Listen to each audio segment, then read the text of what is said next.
shown. Screens glow blue in a bifocal glare. Bookmark tabs like a secret armory. Whispering dates like a spell to herself. I know who you are, you won't outrun me. Websleuths in the dead of night, turning every rumor into black and white. Digging through the dirt till the truth bites back. Click, clack, click, clack. All bad in a cowboy hat, riding through the forums like a desert track. Chasing down the lies till the truth comes back. No rest, no slack. She's coming through the wires, better watch your back.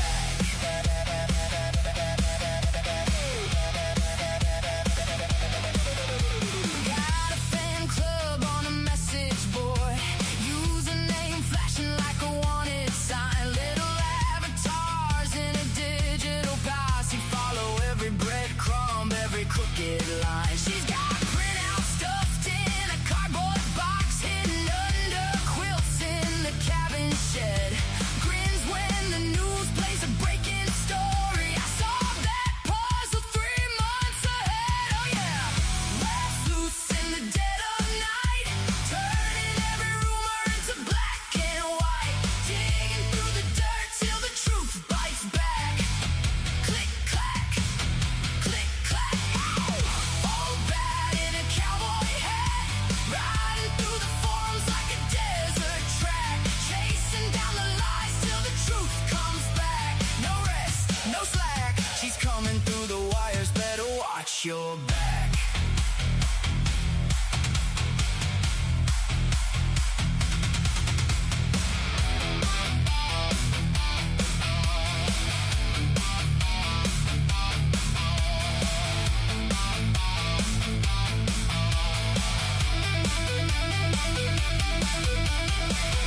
You can change your name, you can ditch your past, but a screenshot saved is a clue that lasts. Websleuths in the dead of night, turning every rumor into black and white. Digging through the dirt till the truth bites back. Click clack, click clack. All bad in a cowboy hat, riding through the forums like a desert track. Chasing down the lies till the truth comes back. No rest, no slack. She's coming through the wires, better watch your back.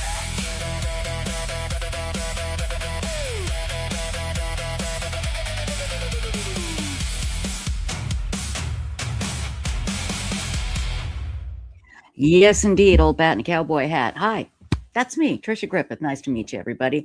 I am the proud manager of Websleuths.com, which happens to be the very best true crime discussion forum in the universe. And let me tell you, for years, we have been discussing the Gilgo Beach, Lisk, Long Island serial killer murders.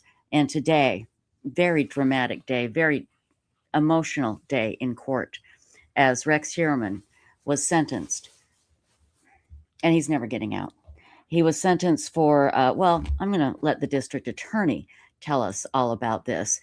This is from Suffolk County District Attorney Raymond A. Tierney. Now, he announced that Rex A. Heuermann, 62, was sentenced to 3 consecutive life sentences plus 100 years after pleading guilty to 3 counts of murder in the first degree and 4 counts of murder in the second degree for causing the deaths of 7 victims previously referenced by the indictment, as well as admitted publicly as part of his allocution to killing an 8th victim, Karen Vergata. Now, I was just showing you the victims that have been linked to Rex Heuermann. There was another one linked that has not been identified yet. But today we heard from 7 families in the courtroom as Rex was sentenced. And we're going to play the whole thing today. We're going to play it because these victims deserve that. Because these women are some consider them marginalized because some of them were sex workers. And they have been, the victims at times have been treated horribly, in my opinion.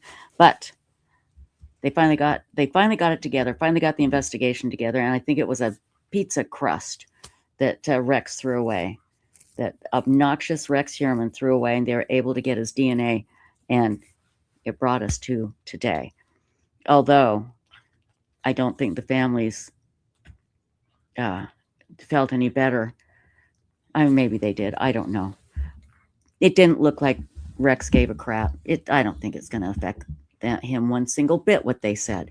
But what they said was very dramatic, very heartfelt, and we should listen to every word of it today, and we're going to on our live stream on Websleuths YouTube Live. And now let's bring Stacy up to the screen. Hello, my darling Stacy. How are you? I'm doing great. Thank you. Good, good. I know you did a lot of research on this today, and you got all the court documents and everything. And I feel like it's very important that we pay attention to what these families had to say today with their loved ones, because they need to be heard. And God, it makes me it upsets me so much when people who, for whatever reason, end up on the street, end up working in this business where they sell their bodies to survive, that somehow they're less, they matter less. And that's not true at all. They just need more help sometimes. And they have loved ones, they have people that miss them and love them. And we're going to hear also a story from a sister. And if you think Rex Heuermann was a monster, you don't realize how much of a monster he really is. He took this woman's cell phone. And this is victim Melissa it's pronounced Bartholomew. He took her cell phone and called her sister and tormented her. She was 15. This is what this pig did. And there's just not enough bad things that can happen to him. And you know what? I'm sure that a psychiatrist would look at me and go, well, that's not healthy, Trisha. You shouldn't get angry and wish bad things on people. It don't let it eat you up. Well, it does. I can't help it. It makes me so angry when I hear these families, these parents, brothers, sisters, cousins, friends. They don't deserve this. And again, we don't know everything about this monster, but we've been learning a lot. Women felt uncomfortable around him long before he was arrested. So, Stacy, what do you know about Rex Heuermann? Well, the behavior with the phone calls is definitely, in my opinion, shows sadism. Absolutely. So there's nothing he will just relish their pain, these family member statements. He's not going to, he'll just enjoy it. It's not going to affect him in any way. He obviously doesn't have a conscience to do what he's done to begin with. But, then there's the people that enjoy it, the others' pain, like Albert Fish writing that letter to one of his victims' family members and describing how he killed and ate the child and how they tasted. I mean, that's a That's whole and different level. That's another level on top of what's already there. yes, exactly. And like you said, it's not going to affect him what was said in court today, but it helps these family members. That's it. That's all it's That's what about matters. is, That's right. helping them. They Mhm. need to, they've got to say what they want to say, and that's what matters. And he's Yeah. got to sit through it, whether he likes it or not, enjoys it or not. It is about them. Yeah. Absolutely. And a side note, there's been a lot of talk about Rex Heuermann's wife and daughter, and his daughter is completely innocent. I mean, my God, this poor girl didn't have anything to do with it. A lot of people are upset with his wife for doing a docu-series. Apparently, she got paid for it. Now, she was not there today. And there are people that are convinced that she knew what was going on. I don't think she did. I think she may have ignored a bunch of signs. I don't think for 1 second she thought, hey, yeah, when I leave town, my husband goes and takes women off the street and kills them. I don't think that. But there are people that believe that. And it's unfortunate. So there is still this anger toward her. I hope people do not put that anger on Rex's daughter. She is just, God, she's such an innocent victim in all of this. Mhm. And they Right. shouldn't get mad at her. Now, I get getting upset because she accepted money, if that's true, to be in this docuseries. don't know for sure if that's true or not, but I get people getting upset at that. And, they're just, it's hard to know what to say. Can you imagine being married to somebody and you find out he's like that? Now Oh that, no, yeah, and then the money part, I really don't have an opinion on. That's a rough one because at one side you feel like, okay, she's making money because of the debts, but this, they're asking her for her story, and at the same time, is she trying to pay her own bills to survive hmm now that this has happened? yes, Um, exactly. I don't know what to think about that at all. I mean, Rex profiting from it, no, That's not going to happen. Yeah, absolutely, right, but right. her, I don't know what to think about that. I know. You I'd know what? have to talk to a psychologist about it to do the, Well, decide. and I'd have to know more. I'd Yeah, have to know a lot more to be yeah. able to judge her how harshly as people are. But I understand why people are, because they got to get mad at somebody. It's, Well, and I get it. I get it. yeah. And I also think, you know, he obviously had some big issues. I'm pretty sure those were also shown to his wife and daughter. Hmm. He was controlling from what I've heard and those sorts of things. So, I'm sure they went through turmoil in that direction. She might have believed everything he said or was not allowed to question anything. Exactly. She might have been afraid. I don't know enough. Like you're saying, we need more information, We need a lot more information. And yeah, I am sure that that both of these women went through hell trying to live with him, because I'm sure he was a monster at home too. I mean, and this guy is massive. When you see him come in Mhm. next to the other men, they look like Snow White should be coming in the room, and they're following behind him. I mean, they look so tiny compared to him. They look so little, and I can't imagine the terror that. And I'm sure he loved it.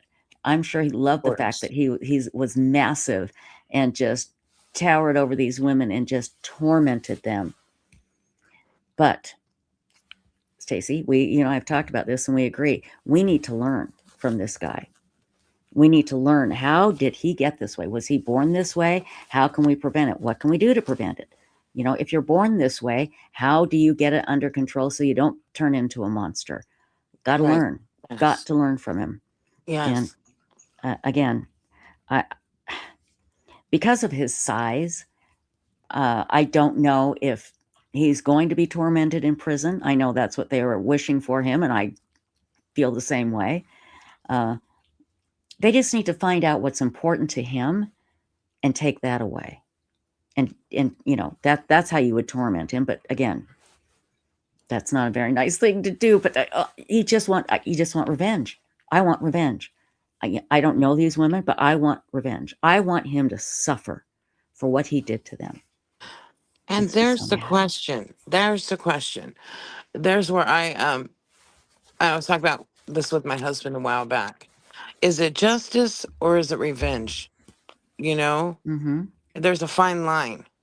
So like, when you want somebody to experience the trauma, the turmoil, whatever that the other person experienced. Mm-hmm. Is that revenge or is that wanting justice? Oh, And I our think that's probably. justice is to suffer the same. It's such a fine line there.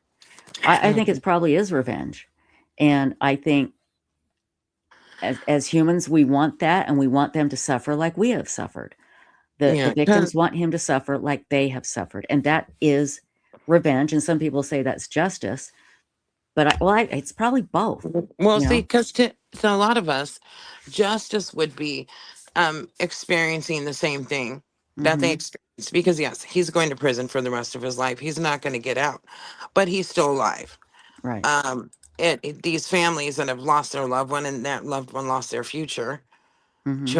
It's what he has gotten doesn't even come close to what they're all experiencing and what Right. happened to the victims. And so, yeah, he's caught, he's off the street, but wanting him to feel that same way, to some people would be justice.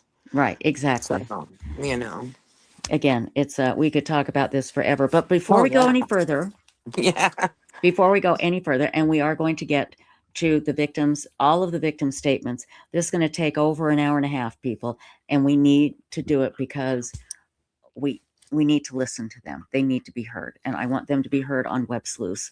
I want, not that they would ever know, but I want, as Websleuths, to be able to say, we heard these victims and we feel for them. But I want to say hi to our wonderful Mad Chatter, C. Cheadle. She called me today. I spoke to her nurses, lovely people, and they just love her there. She is undergoing chemo. I believe she has finished her treatments. Now, she wrote me and she said, call me, I think it's Sia. I'm not sure if that's how it's pronounced, but my darling, we love you. We want you back soon here. I hope you're doing well. You sounded great. It was wonderful to hear from you. I'm so happy you're in great hands with these lovely nurses that were taking care of you. Great ladies. And thank you so much. So hopefully we'll see you back here in chat very, very soon. I forgot to turn on my lights. Hold on just a second. Oh, well, great. Now my spare lights turned on and my, oh, no, what the hell? Really? Oh, good God. Hold on. I think these are all gone. I think these have all gone out. Well, we'll just have to not deal with my lights, people. Looks like they've all gone out, basically, except for one up there. Oh, that's lovely. Okay. Well, I'll try and get that fixed. I sent the lighting crew home. I have about 12 people in my lighting crew. You know that, Stacy. They come here and they set up and have everything perfect. And I sent them home early today because they've been working so hard. So that's why this is happening. Technical things are not my thing. I don't know if you've noticed that, Stacy. Have you noticed that? Not at all. I didn't think Nope. so. I know. I hide it so well. Okay, let's get to it now. This is from today, and we're going to start with the first, and I'm going to turn on the closed caption. It's a little hard to hear, but again, we'll be stopping throughout the, that's who it was. It was the lighting dwarves that that were here working for me, and I sent them home. Yeah, because I'm a very nice employer. Just fire them and get a house elf. You'll be much better off. That's what I'll do. Thank you, Stacy. It's They exactly live what I'll in do. so, yeah. They live with me. Yeah, that's what I need to do. Mhm. That's what I need is I need like a technical team just to live here with me, and just follow me around and turn my lights off and on. I'd be very happy. Okay, so this is from the sentencing today, and we will be stopping and discussing is what I'm trying to say, what these victims say. It's very emotional. I hope you pay attention. I'll turn on the closed caption because it is sometimes hard to hear. And then the judge at the end, you gotta love this judge, what he says to Rex. And like Stacy and I said, it's not going to affect him. He doesn't care. But it feels good for us because we hate him. And yeah, I'm sure it felt good for the victims' families. And that is the number one thing that counts. So let me get this going here. Lindy too says a small foreign faction of lighting dwarfs. That's what I need, Lindy, too. That small foreign faction. Yeah. And we'll be doing, we will, believe it or not, we will be doing a John Benet Ramsey show sometime over the summer because her birthday is in August. So we definitely will be talking about a small foreign faction once again, coming up soon. Here we go. Full hearing happening today. And you have to turn it up to it's a little difficult to hear. I'll turn, like I said, I'll turn on the closed caption, and then we will stop and discuss periodically throughout the evening. So this will be a long show tonight. So get your favorite beverage, be it adult or otherwise, put your feet up, and let's get to it. Here we go.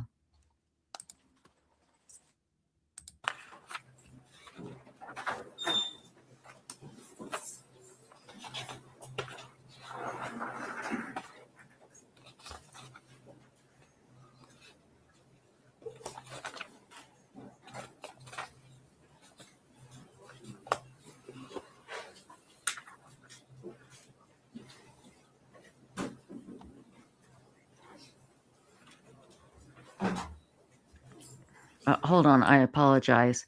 I want to put it back here where they announce who this is. Here we go. Opportunity to experience the tragedy, the consequences, and the personal impact experienced by these families based on the defendant's actions. first presenter or speaker, Your Honor, would be Mr. and Mrs. Ed and Joanne Mack. You may proceed. Mr. and Mrs. Valerie's earthly.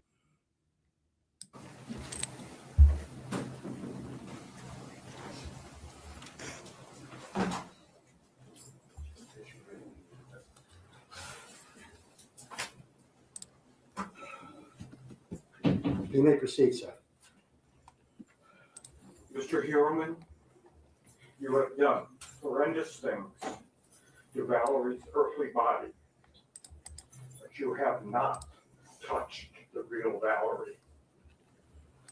You paraphrase C.S. Lewis, there are no ordinary people. You have never talked to a mere mortal.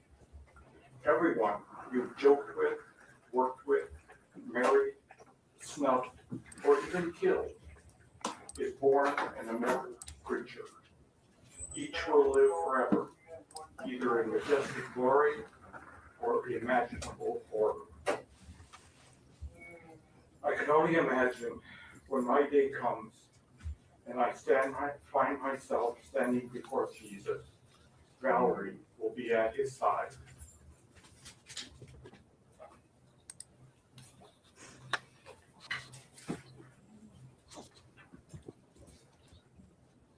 Your Honor, I would like to say to Mr. Heuermann, what you have done to our family is beyond what words can express. Even though justice is done, it cannot replace what you have taken from us. Or can it give our beloved Valerie back her life here on earth? I do, however, want you to understand that even though you were able to commit these horrendous atrocities against our daughter, and no matter what sense of power or control you felt over Valerie's body, you were never able to touch her soul. I'm telling you, unless you get yourself right before God, Valerie is the one who is free today, and you are not. She is living her life with her Savior, Jesus Christ, and what you have done has gained you nothing. I'd like you to understand the thing that is the saddest to bear is that you took away every chance that she ever had these past 26 years since you took her life to attain any of the goals that she had set for herself, and she did. She had hopes and she had dreams, and you took it all away from her. And you can never give it back, no matter how much remorse or regret, or if you're sorry, I'll never know. But you cannot give her back what you took from her and her son. You took away a lifetime for him of his mother's love. That's all. Thank you, ma'am.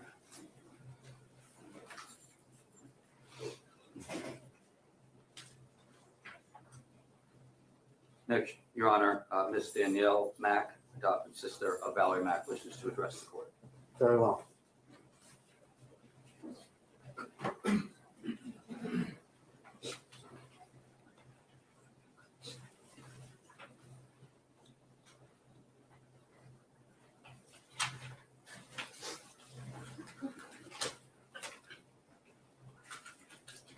Hello, today I'm here to talk about the impact of Mr. Heuermann's crimes. I don't come to address him because I don't believe he is worth addressing. He doesn't have the humanity to feel remorse. He is a selfish, entitled man who felt like my sister and the other victims' lives were his to destroy. My sister was not in a good place when she met Mr. Heuermann, and he took advantage of that. She'd never have looked twice at him if she hadn't been struggling. Despite her struggles, despite the mugshot that the media has spread of her, Valerie Mack had a fire inside of her that lit up the world around her. She was strong, protective, sharp, funny, and beautiful inside and out. From what I have heard of Jessica, Maureen, Melissa, Megan, Amber, Sandra, and Karen, this is something all these girls shared in common. Mr. Heuermann may have snuffed out their lives and took them away from us, but the fires they lit roar inside each and every one of us, and that is something he can never rob us of.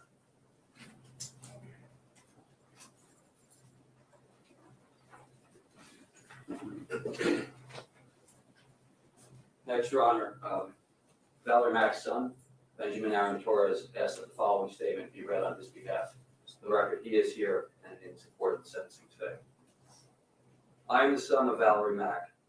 The amount of pain and loss you have caused my life is insurmountable. The web of destruction you inflicted spans well beyond me and my wounds. So much so, words fail to convey it properly. Such a degree of evil and selfishness you have acted out warrants no possible excuse. I will leave you with this. You will reap what you have sown. No one exempt from that universal truth. Your Honor, next, Ms. Jasmine Robinson and Ryland Swagger, cousins of Jessica Taylor, wish to address the court.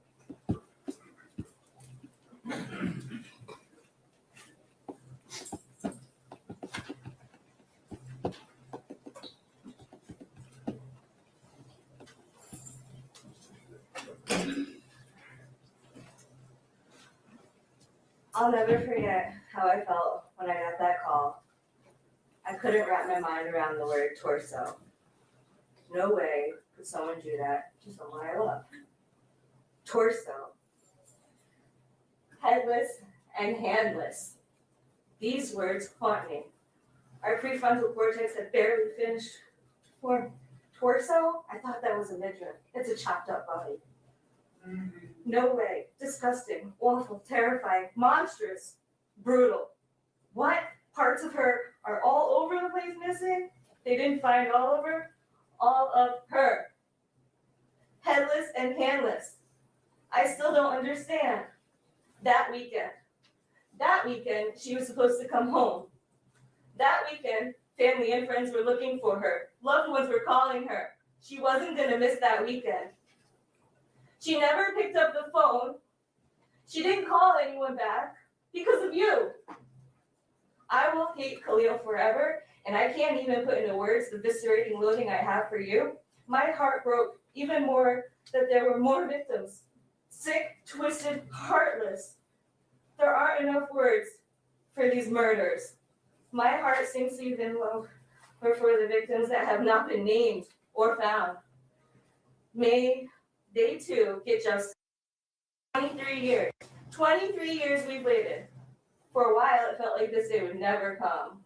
The pain and devastation your murders have caused is immeasurable. Sometimes it doesn't feel real. Decades later, her presence is missed, always. Decades we have wondered who could have done that. And then the call. They found her skull. Her skull, my cousin's skull, was found years later, miles away. We had a memorial to celebrate her. I daydream of the woman she'd be today, and I smile with pride. Today she turns our age. Her half birthday was my birthday, and my half birthday was her birthday. And we would laugh, because the calendar math is wrong. I miss her. I know she'd be just as obsessed with my nephew as I am. My sister and I are super close. And we were young. The three of us girls were weekend warriors. It was like Jazzy got a big sister cousin and I got a twin cousin. We were amazing together, always coming up with stuff, always creating, exploring. We knew how to be free when we were together. Weekend warriors. 80s and 90s kids playing double dutch, and that old memory game Husker Du, hand clap games, and Nintendo when we could get a turn. learning the Tootsie Roll at a dance party in a church basement, being at Aunt Beth's house, having dance parties and movie family nights, staying up late, soda milk. Some people call it dirty soda, but it's soda milk. Speaking, watching Tales from the Crypt with my sister when maybe she was too young, using whatever you can to lay your edges. She was always fly. Some weekends we were country mice, some weekends we were city mice, slick and sly in any environment, adaptable. We'd explore and we'd strive for more, forever curious and longing to experience more, longing to live full lives. We shared everything, family secrets that will never be yours to know. We shared the good and the bad. We loved each other and knew we always had each other's backs, even when time and distance kept us apart. And then we almost grew up. I was working and noticed my cousin's face on TV. It was her awful mugshot and that terrible photo of her scratched up tattoo. Terrible. And the way they were describing her, like she had no one, estranged, a nobody. My bestie called me immediately and told me my cousin was on the TV and I'm not gonna like how they portray her. She was right. And I had already seen it and was more than angry. Just because someone's family doesn't want to talk to the press does not mean they aren't suffering extreme loss and pain. Pain and grief are different for all of us. The narrative and language regarding Jess and the other victims is finally starting to take a turn, but we can't unhear and unfeel the past. Until you came around, nobody ever questioned who is or isn't my family. The way the press has treated the victims and their families over the years is painful, bringing out the worst of the worst. This will never be over. Maybe now strangers will stop trying to figure out our family. You won't get it. And quite frankly, I don't give a damn. Heuermann, you fill me with so much repugnance, it's suffocating. But I can't let you overtake me, and I will stand strong for my cousin and the many other victims, including the ones you're holding on to, like a carrot over the FBI because of this behavioral health study. You went from freak to clown, better work, creep. I hope you and I believe that science and detectives will beat you to the punch. Remember when they surrounded you out of nowhere to arrest you? I love that footage. I can watch it over and over. I almost feel sorry for not publicly speaking before this, and the voices that still can't. But if ever there was a time for me to talk about Jessica Taylor, my cousin, my brave, fun, hilarious, spunky, smart, beautiful friend, there are songs that I listen to and I can still hear. He did not just say shave your face with some mace and laugh. And the 80s and 90s would not have been the same without each other. And the future won't be the same without her. 1,000,000 years isn't enough because you won't suffer for that long.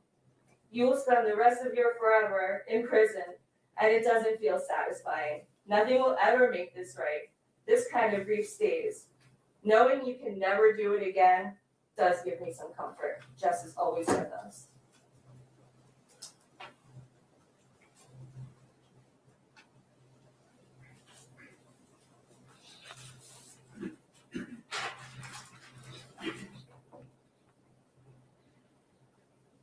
Do you want to end up like Jessica?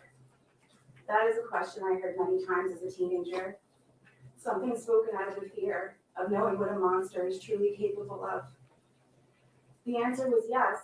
I did want to end up like Jess. She was fierce, kind, compassionate, beautiful, and intelligent. She loved every person she met better than she found them, even if they only met for a moment. She never met a stranger. She was pure sunshine.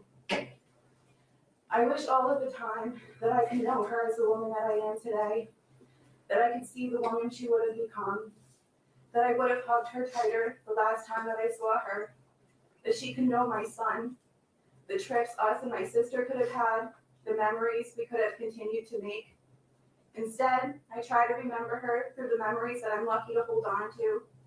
I pray to her and I leave flowers in memory of her in the places that she was left behind. I fought for her when she couldn't fight. I promised her until the wheels fell off, and I never gave up, even when it felt like I was screaming underwater. If I could say something to her murderer, I would say this. You thought you took her voice, but you didn't know that she had people who loved her.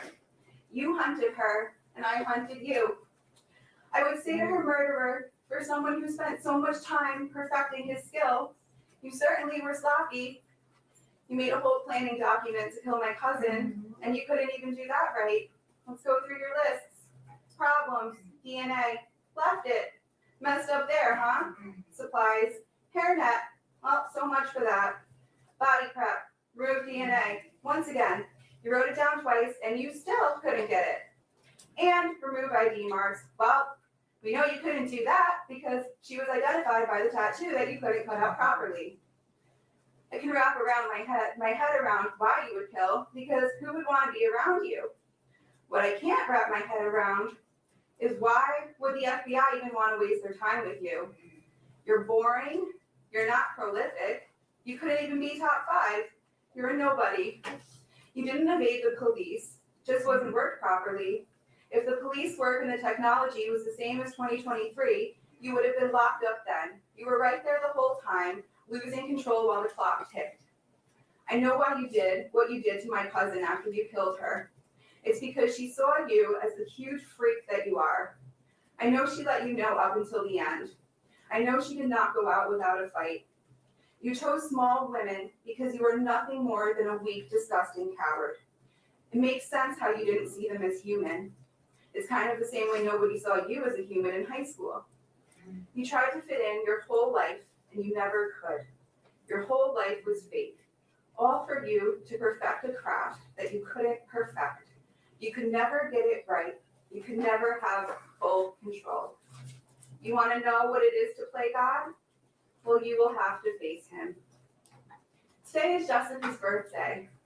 She'd be turning 43 today, and I would be able to make fun of her for being an old lady with my sister. When I started my fight for her, there was a piece of me who thought I could bring her back if I got answers. Well, unfortunately, that will never be true. I know one day I will get to hug her in heaven. I'm so grateful for this day of justice, and I know she is too. I hope she's singing with the angels today, and we will forever celebrate her and all of the victims with love. Happy birthday, Jess. Thank you.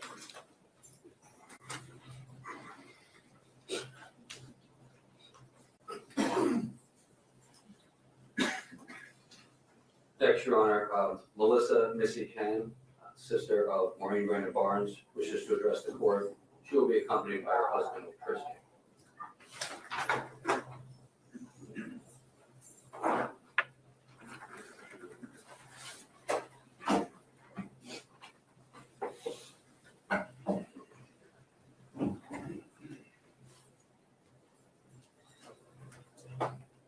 Your Honor, in this court, nothing could have prepared me for the day that Maureen didn't come home.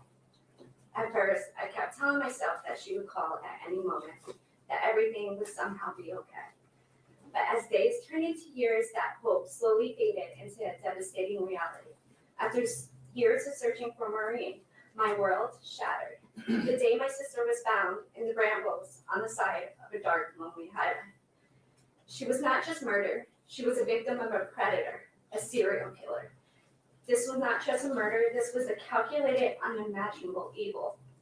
It was a shaft so profound that my mind and body could not process it.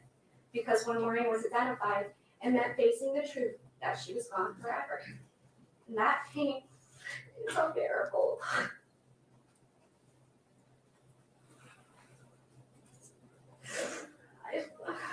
I lived with survivor's guilt for over a decade. I replayed every moment over and over again in my mind.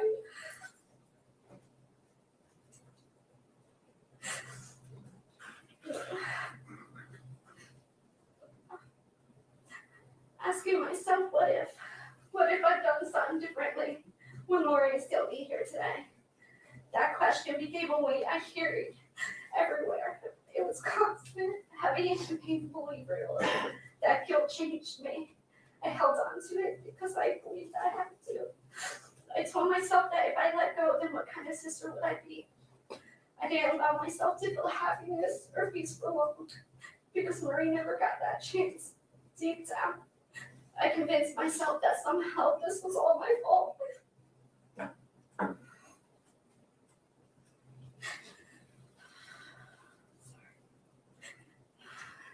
It has taken me years to know the truth. My actions did not cause my sister's death.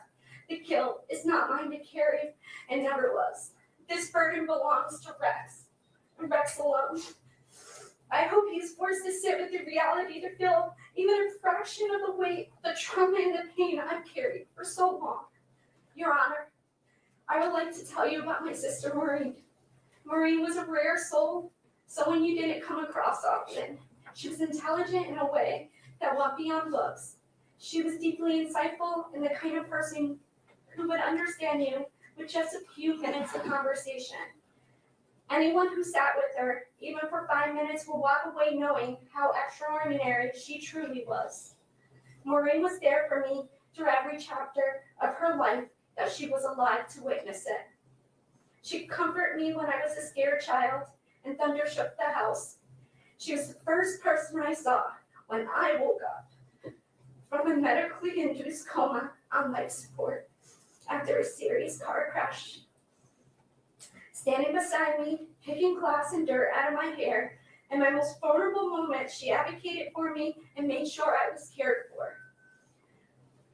She was there on her own birthday while I was being induced into labor and my daughter was born the very next day. When I look back on my life with Maureen, I remember her as my protector, someone who loved me unconditionally. She never judged me or tried to change me. She loved me exactly as I was. If Maureen's life had not been taken, I believe she would have gone on to touch countless of lives in a deeply positive way. That's the kind of person she was. She was loving, selfless, and unforgettable. She had a nurturing spirit, always putting others before herself. Her kindness, her warmth, and selflessness, it left a lasting mark on everyone who knew her. She was vibrant, and she is my sister. The last words she said to me were, "I love you. I'll see you tomorrow," because she was supposed to come home from New York City. Her words never left me. They still echo in my mind. Maureen, my brother Will, and I were inseparable. But Will isn't here today. He died a year before Maureen was found. I will be his voice today. He lived and died not knowing what happened to her. He never stopped searching. He went to New York over and over, handing out her pictures, knocking on doors, chasing any lead he could find. He wrote on her MySpace, hoping she would somehow see it and come home. He wrote, "I love you, Maureen. I'll never forget you. And if you could see this, please contact me. You know, no matter what's going on, I'm here for you. I love you, Maureen." That loss never left him, but it changed him. He carried the weight of her disappearance every day, the guilt of feeling like he couldn't protect her, like he should have done more. And he carried that pain with him until the day he died. Your Honor, you see, this was not only a destruction of life, this has became a lifelong devastation of a family who's loved her. The trauma he created didn't end with me, it has affected my children. It's something that then passed down to children, mother to child and beyond. That is the lasting damage of his actions. Rex didn't just take my sister, he ripped her out of my life and shattered everything I thought I knew about safety, trust in the world around me. When he took her life, he destroyed mine as I knew it. There's a permanent emptiness, a wound that will never heal. I am not who I was before because of him, and I never will be again. Since Maureen's murder, this case has changed the way I see the world. What once felt normal now feels unpredictable and unsafe. My mind doesn't go to what's likely, it goes straight to the most unthinkable outcome. Every situation could spiral into fear. I overthink, I panic, and the danger I imagine feels real, like it's already happening. I've spent years trying to heal. I've gone to EMDR therapy, PSD treatment, and counseling. But no matter how much work I've done, there's a wall I can't seem to break because I struggle trusting people with my story. And without trust, it feels impossible to fully heal. When Rex chose to take Maureen's life, he didn't just take her from us. He took my sense of safety. He took my peace of mind. He took the way I used to move through the world without fear. In many ways, I became one of his victims too. I live with this every day. It's like being trapped, shackled in your own mind, imprisoned by fear and constant terror I can't escape. But I'm here today to take back my sense of safety that was taken from me and confront my deepest fear. Rex, while you thought you'd gotten away with what you'd done, I made it my life mission to see you found and brought to justice. Without you knowing it, I became your worst nightmare. You thought you were hidden, and you thought you were smarter than anybody else, able to live in the shadows without consequence. But you were wrong. The voices of our families grew louder, our grief turned into strength, and the determination of law enforcement and this district attorney's office only intensified until the truth caught up with you. I noticed the slight smile on your face when the judge spoke about cooperating with the FBI behavioral analysis unit. You looked proud, almost honored to be associate with something you yourself have read and studied about. But there's no honor in this. You are not going to be part of something admirable. You are going to be a subject, confined, examined, reduced to a case study. Nothing more than a cage specimen, picked apart so others could understand the depth of your cruelty. Hear this clearly. Your name will never rise above the woman you stole from this world. We will now not allow it. They are the ones who matter, and they are the ones who will be remembered. In the end, they will be remembered for only what you are, small, hollow, and defined entirely by the destruction you caused. I don't know what shaped you or what pain or anger you may have carried, but I know this with certainty. It wasn't Maureen. It wasn't Melissa, Megan, Amber, Jessica, Valerie, Sandra, or Karen. They did not create the darkness inside you. They were innocent and paid the price for something that was never theirs to begin with. You are a coward who preyed on vulnerable, innocent women. You hid behind a mask, presenting yourself as normal, a father, a husband, someone people could trust. But that mask was a lie. Beneath the truth is who you are, a man without empathy, without a soul, someone who hunted, tortured, and murdered women to satisfy the darkness within you. For years, we lived in the shadow of what you did. We carried the pain, the fear, the unanswered questions, but today that changes. Today, you are no longer the one in control of this story. Maureen was not just a victim. She is a daughter, a sister, a mother, a woman whose love deeply will never be forgotten. And while you tried to silence her, you failed. You may have taken her presence, but you can never erase her voice and the memories of her. It lives on in every truth spoken, every tear shed, and every act of courage inspired by her memory. I found my strength through her voice. From the pain you caused, I built resilience. From the silence you tried to force, I rose louder to you. This is about more than justice. This is me stepping fully in my light after years of surviving your darkness. It's about reclaiming what you try to break and honoring what you can never destroy. Love.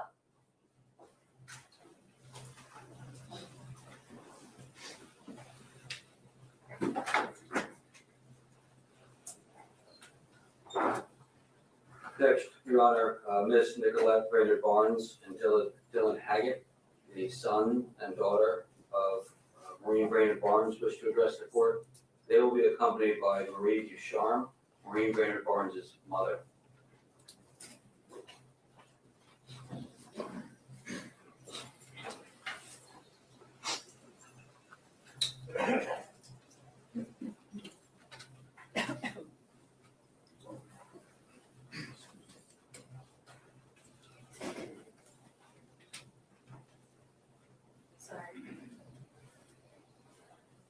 Your Honor, my name is Nicolette Brainerd Barnes.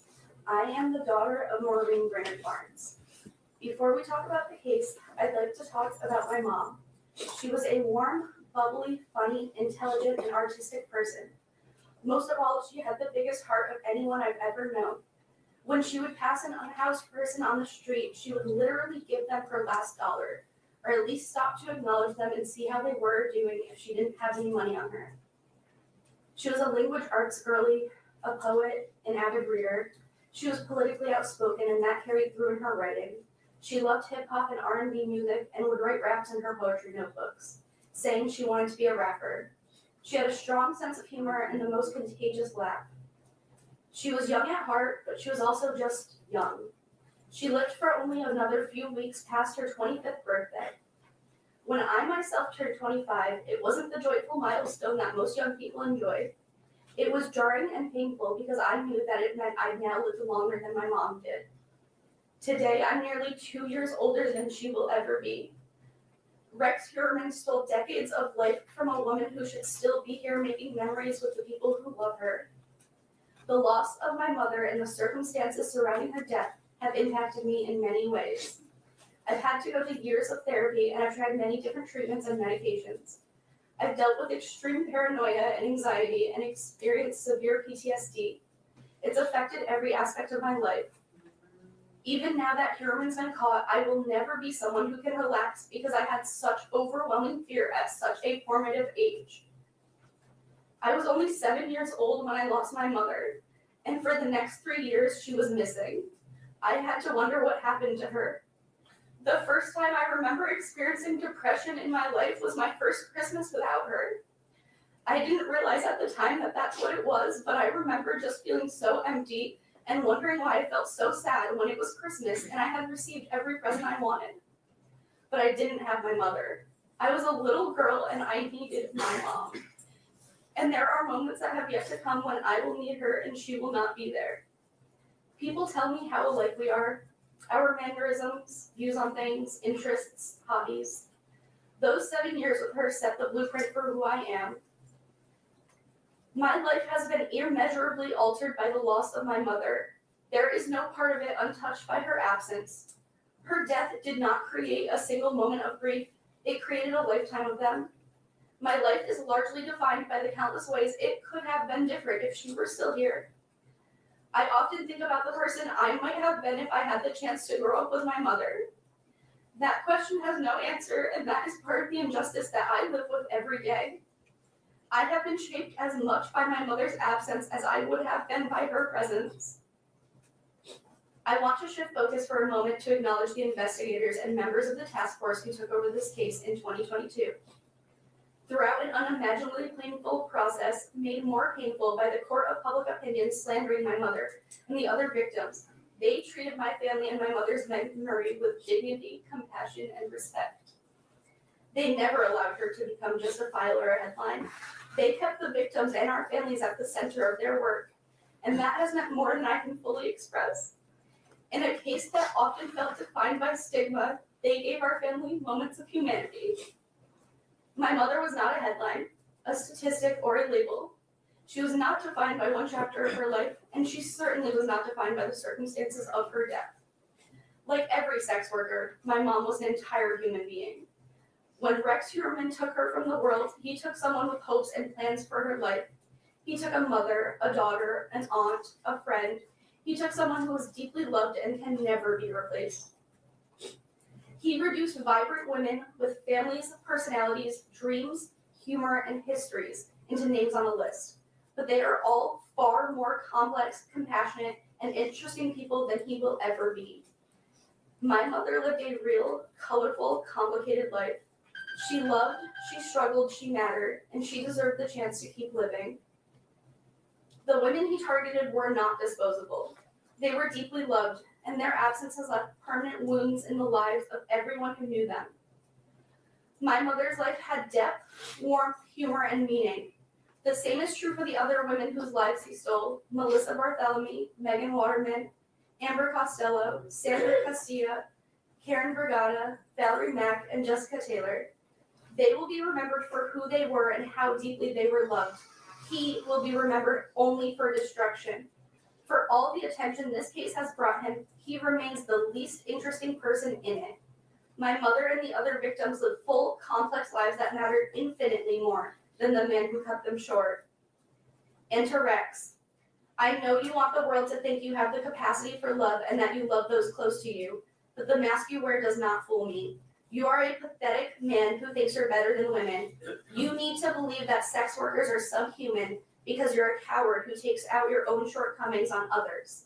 I feel bad for you because your capacity for hate means that you can't possibly understand love, the purity of it, the kind of love I had and still have for my mother. Seeing your last court appearance and the way you smirked as you finally confessed to what you did to my mother proves that you need to be locked away for the safety of the community.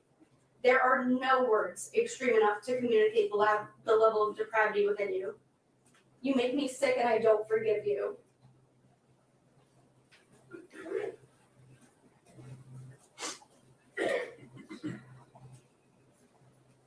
My name is Dylan, and I am the son of Maureen.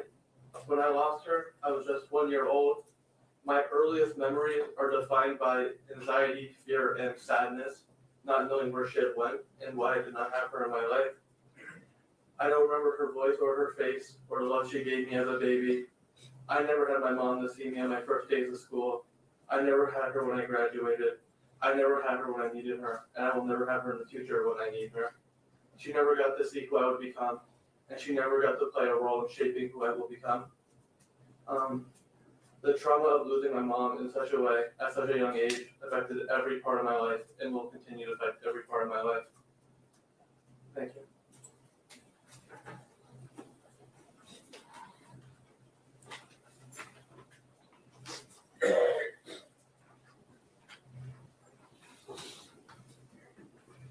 Your Honor, next, Miss Amanda Funderburg, sister of Melissa Bartholomew, wishes to address the court. She will be accompanied by both her mother and Melissa's mother, Lynn Bartholomew.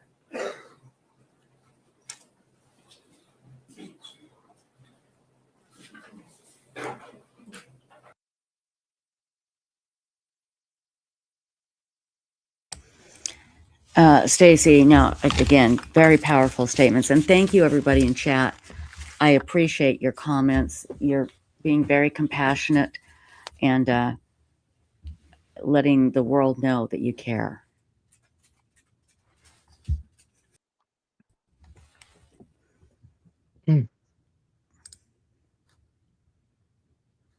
It's double Stacy. Oh, I'm like, what is happening here? I didn't do that. Sorry, I had to turn my camera off for just a minute.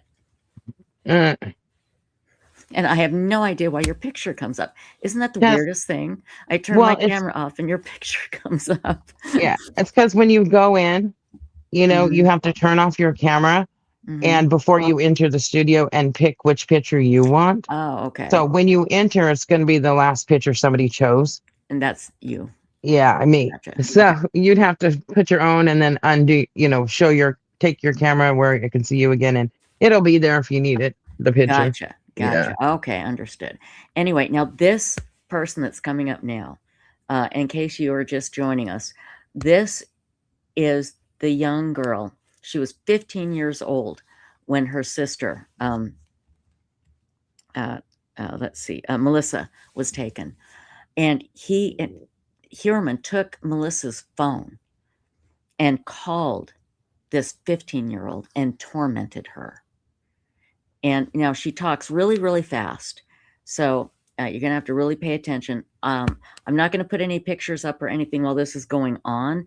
And I will leave the closed caption on so you can read what she's saying, because it's kind of hard to understand. But just remember, she was 15, and this bastard called her and tormented her because he had Melissa, her sister's phone. This is unbelievable. Absolutely unbelievable. And Porter64 says, why are women blamed continually for the actual behaviors of the men? And Neil Campbell says, because they see them as objects. And that's absolutely true. Hopefully we are getting a little better as a society. Hopefully we'll continue to get better. And hello, Porter64 and Shad. It's so good to see you. Good to see some old friends back in chat. We absolutely love having you here. So let's continue now. Again, I'll put up some pictures after we're done with the family of Melissa, and we'll stop and talk a little bit more about this. But again, she talks very fast, and just watch the closed caption, and that'll help you understand what she's saying. So here we go.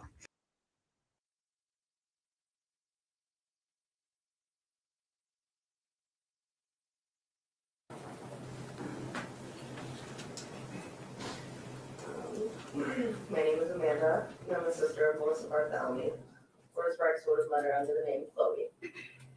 Melissa Mary Bartholomew, born April 14th, 1985, in Buffalo, New York. Today, if she were here, she'd be 41 years old, but instead she's forever 24. Growing up, my sister was always there for me, whether it be taking care of me when my mom was at work, making me lunch, doing my hair, walking to my aunt's house, playing games, watching TV, or just sitting in silence together. She was 9 years older than me, so naturally I looked up to her. She was my sister, but also like a second mom, my protector, and later would become my best friend. She was thoughtful, and she always checked in. Even when she moved to Texas with her father, she would call and check in with my mom and I. She'd send me letters with pictures she drew. She even sent me a nightlight she made by hand because she knew I was terrified of the dark, which I still have to this day. I don't use it. She was a fighter for love, for family, and for a better life. She wanted to open her own hair salon one day, which made me and our family her guinea pigs. She was a high school graduate and even went on to cosmetology school before moving to New York City. Melissa was kind-hearted, give your shirt off her back kind, the kind that would give someone the last of her money or a place to stay if they needed.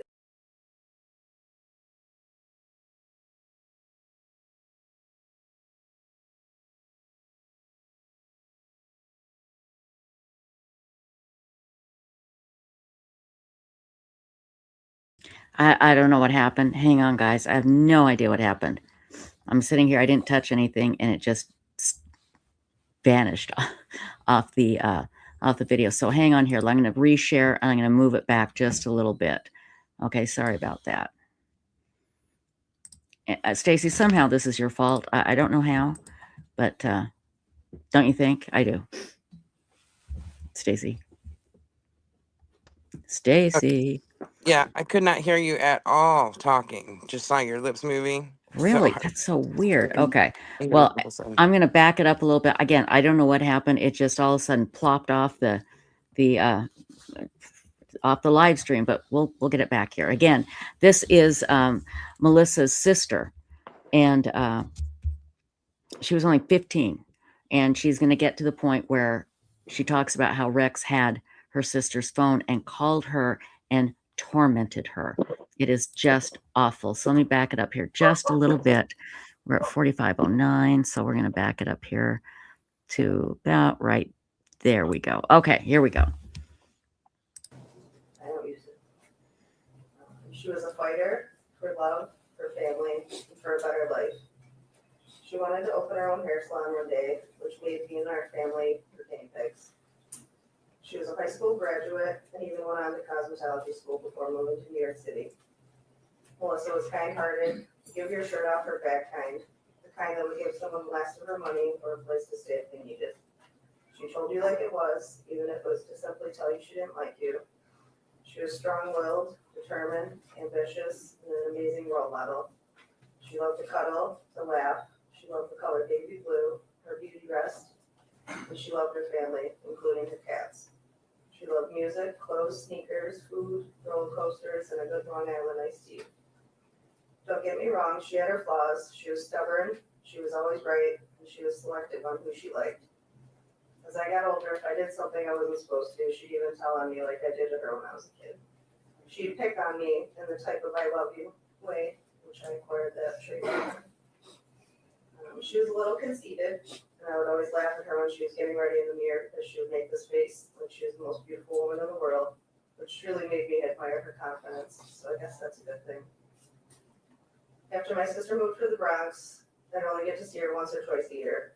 She'd always come home for Christmas and stay until after the New Year. And if I was lucky, I got to stay with her for the summer. I remember the last holiday I spent with Melissa. I didn't hug her goodbye, thinking I'd see her again in a few short months when I went to spend the summer with her. I remember the last time I spoke with her, she was telling me how I'd get my plane ticket from the kiosk at the airport.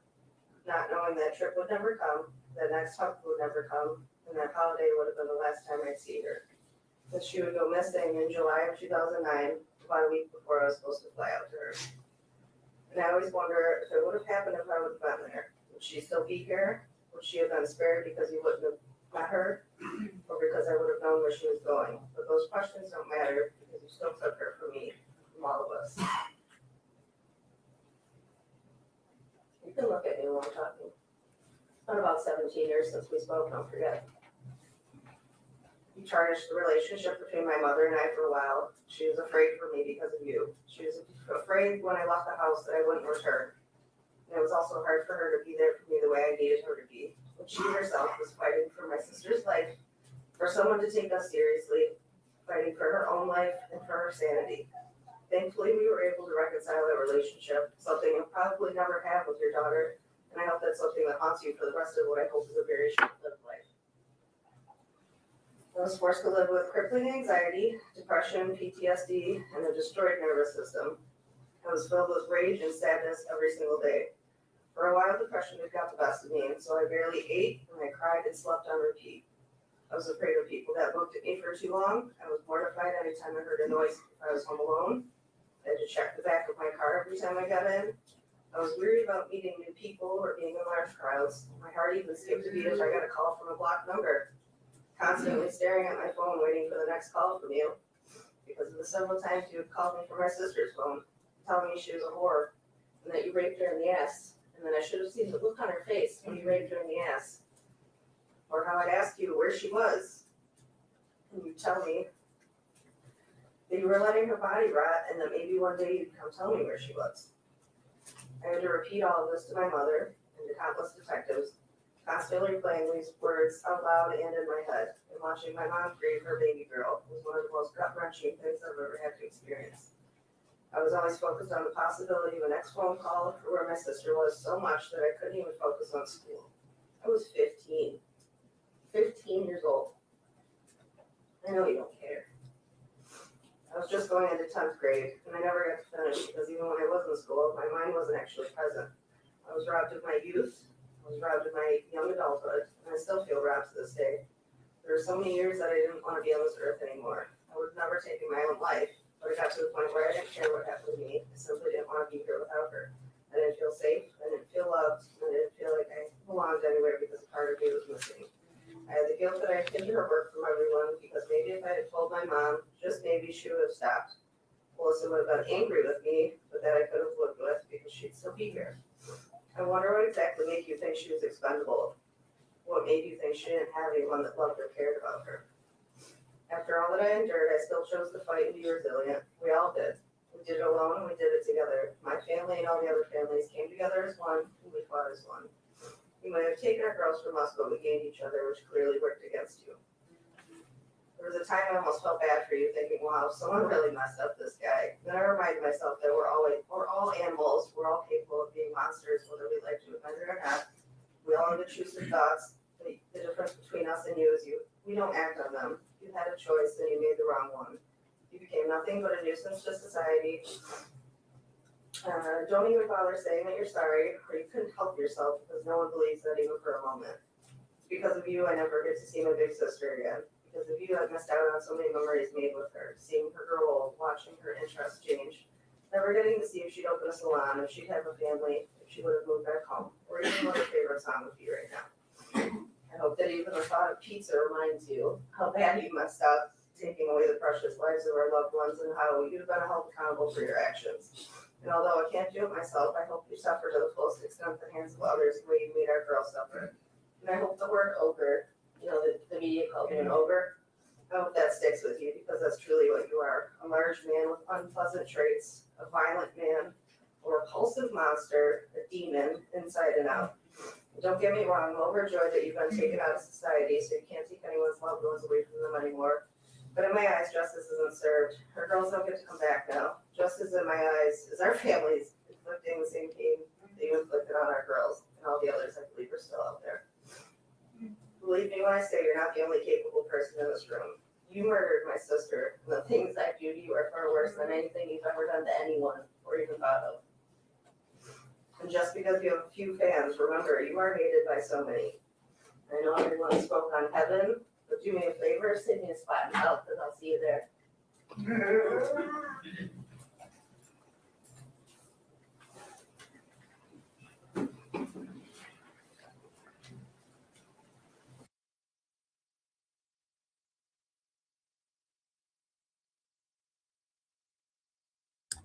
Okay, I want to show you some pictures. Again, I'm not going to repeat what she said, but did you hear the things that he said to her when he called that phone?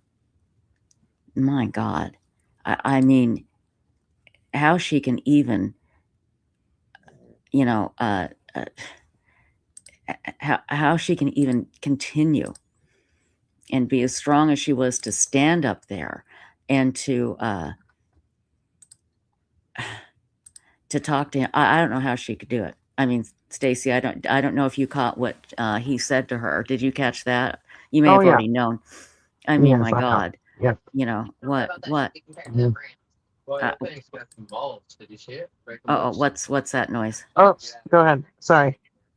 Okay, hang on. Let me just put a few more pictures up there because I want to put the pictures up of the victims while they're talking. But again, I wanted everybody to hear what she had to say because she did talk so fast, and it was such a compelling statement. Oh my God. What, I keep saying the monster. That's just not a big enough word for him.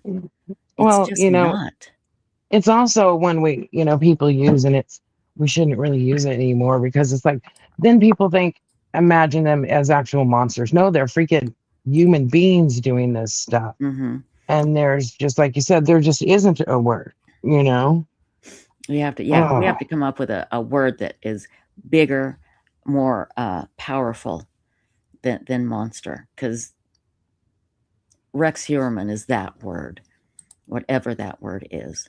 So anyway, let's see who this is. There might still be people coming up to talk about Melissa. I'm not sure, but let's see. Again, we're going to hear all of the victim statements today because these women deserve to be heard. So here we go. Let's continue. Here we go. One of the final two speakers who will wish to give their statements to the court are Elizabeth Meserve, the aunt of Megan Waterman, and Liliana Waterman, the daughter of Megan Waterman.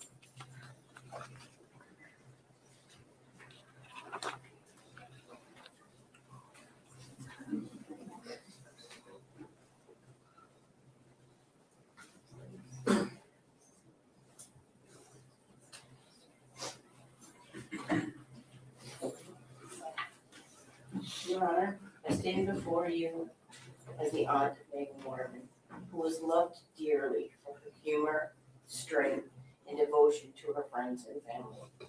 I'm honored to be a voice of Megan Amelia Waterman. Megan was being prostituted by Akeem Cruz, a pimp who disguised himself as her boyfriend. And because of his trafficking of my niece, the prisoner who sits in this courtroom today was able to rob her of her life and rob those who loved her of a future with her. On June 6, 2010, the prisoner not only took all of Megan's hopes and dreams, but he also shattered our family. Megan left the Holiday Inn Express in Hauppauge, New York, to meet the predator who stole her from us. I'm certain my niece fought as hard as she possibly could to come back to her daughter, whom she loved with every fiber of her being. Her loss has caused immeasurable hardship for our family, medically, financially, emotionally, and this will not end when this day ends. My niece Megan was much more than a statistic, a headline, or a number in the horrific crimes committed by this prisoner. Megan was a mother, a daughter, niece, sister, and a vibrant young woman who dreamed of building a wonderful life for herself and her daughter.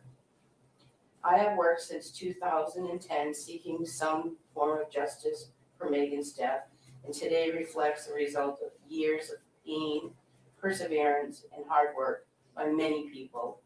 Some days are easier than others for me and my family, but we continue moving forward, hoping for the day when this kind of evil no longer exists in society. It saddens me to think that my parents who raised Megan and my sister who gave her life did not live long enough to witness what is transpiring today. It took 7 agonizing months from the time Megan went missing until she was identified as one of the victims found on the beach. During that time, I spent every day wondering what was happening to her, where she was, and hoping she would come back to us. That was not to be, because the sick individual who sits here in this courtroom had fantasized about ending her life along with the lives of many others. Through the evidence, we have learned that this prisoner did not have a type. He simply wanted to torture and kill. His searching of child pornography, gay pornography, torture pornography, and pornography in general. The prisoner is larger in stature. Some have compared him to an ogre. When you consider the size of this man and the fact that he searched for children and smaller statured victims, it becomes quite clear he was not a fearsome predator, but rather a cowardly opportunist. I was there the day Megan gave birth to her daughter, the same daughter who was left motherless because the prisoner chose to take Megan's life. When Liliana first learned her mother had died, she would walk around telling us that she was 4. She didn't understand what death meant.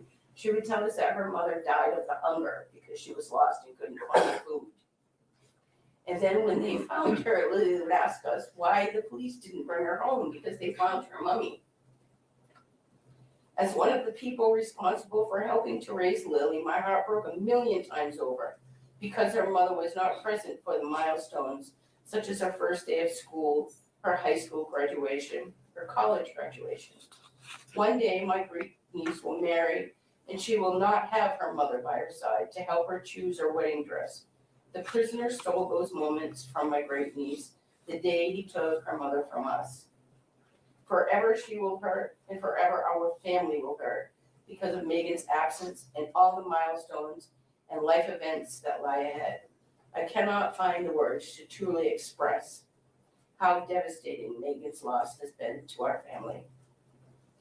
The prisoners plan to erase Megan, Maureen, Melissa, Amberlynn, Jessica, Valerie, Sandra, and Karen backfired.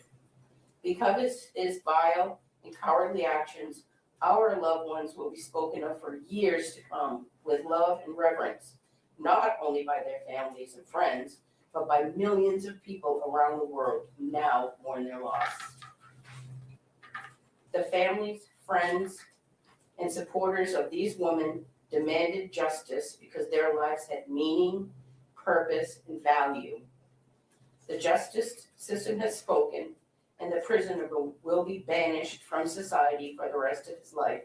He will now become the burden on the taxpayers of whichever state prison system houses him until he takes his last breath.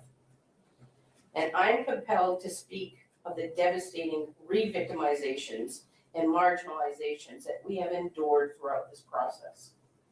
First, due to the corruption of the former Suffolk County District Attorney, Thomas Spoka, and the former Suffolk County Police Chief, James Burke, the very individuals who were responsible for investigating our loved one's case, key evidence was never even looked at, so that light would not be shown on their corruption.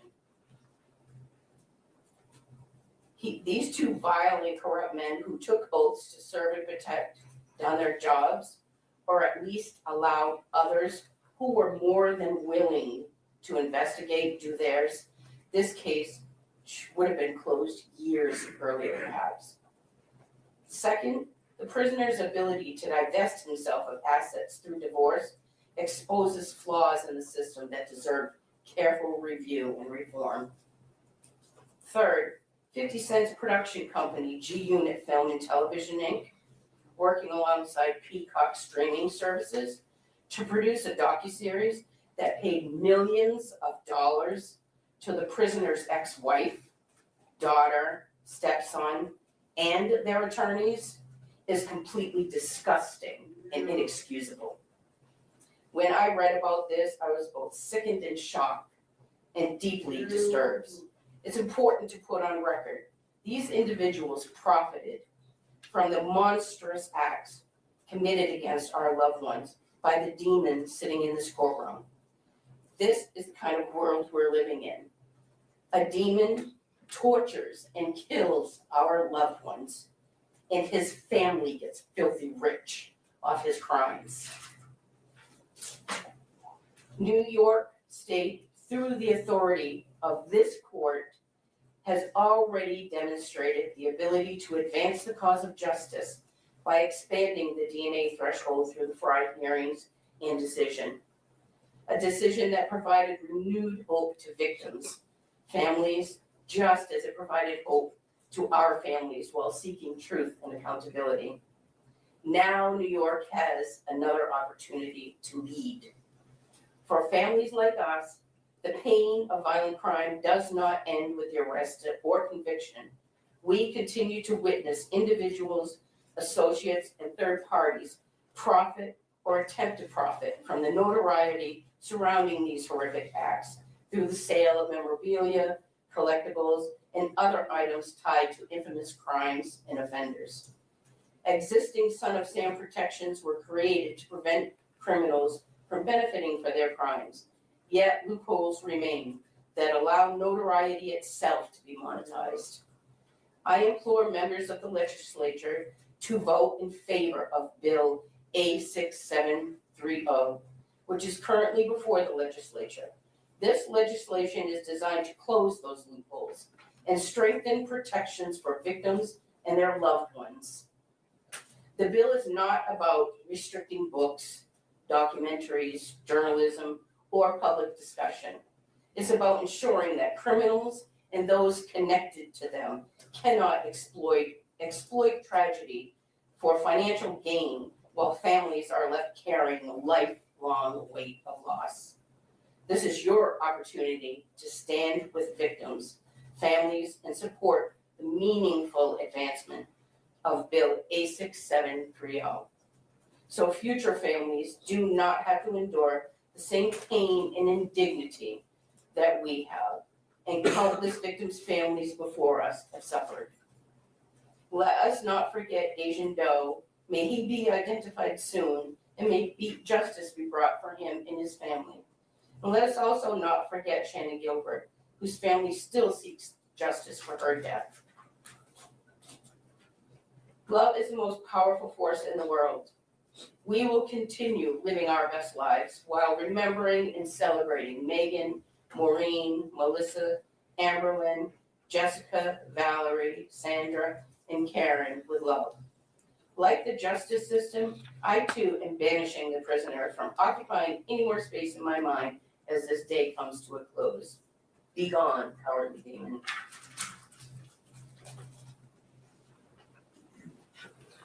My name is Liliana Waterman, and I'm the daughter of Megan Waterman. My mother went missing when I was just 3 years old. Her body was not found until I was 4. She was taken from me during the most important years of my life. A little girl needs her mom. I never got the chance to know what it was like to be comforted by her after a bad day, to hear her advice, or to grow up with her guidance in life. I was not fully aware of the horrific details of what had happened until I was around 9 years old.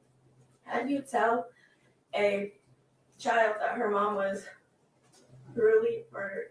I remember sitting at home in 4th grade, scrolling online when I came across an article about her. That was the moment I truly understood what had happened. I remember asking my grandparents what the word prostitute, pimp meant. In an instant, my world was shattered. My heart broke all over again. Questions flooded my mind. Was she in pain? Was she scared? Was she thinking of me? What were her last words? I knew she was trying to build a better life for me. Was this somehow my fault? No child should ever have to carry anything like that, any of those questions. After my mother's death, my grandparents and my aunt became my guardians. In many ways, this was not new to me because I had lived with them for most of my life. My grandmother had already raised 6 of her own kids.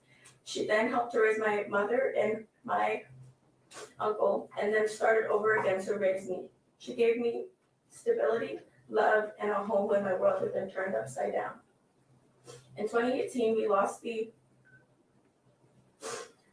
house we had lived in for nearly 10 years and were forced to move to a new state. Then in 2019, both of my grandparents passed away just 4 months apart. By the age of 12, I had lost my mom, my nana, my papa who had raised me, and I had never known my dad. A few months later, my aunt moved me to yet another state. Within 3 years, I had lived in 3 different states, constantly trying to find a place where I felt like I belonged.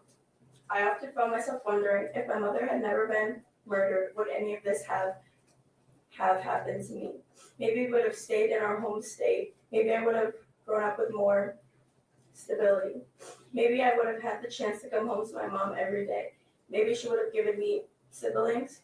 Maybe I would have known what it felt like to have a parent cheering me on through life's milestones. Those are questions I will never have answered because of the choices made by the man who took her life. One of the hardest parts of this case has been living it publicly. For years, my mother's murder has been discussed in articles, television specials, podcasts, and across social media. There are weeks when I cannot bring myself to open any social apps because I'm constantly confronted with reminders of the worst thing that's ever happened to me. I am grateful that people want to say her name and seek justice for her, but there's a difference between remembering who she was and profiting off of the tragedy that she's been through. Watching companies, networks, content makers, and all of them make money from the pain my family has been through is very difficult. Major news companies show up at my doorstep, calling my work to get anything out of me and other people who work there answering phones, texting me on any social site they can to make a quick buck off of my story absolutely disgusts me. While others build careers and profit from this story, my family has spent years carrying emotional, financial, and personal consequences of it. I have spent 16 mother days without my mom. I have lived thousands of days without her.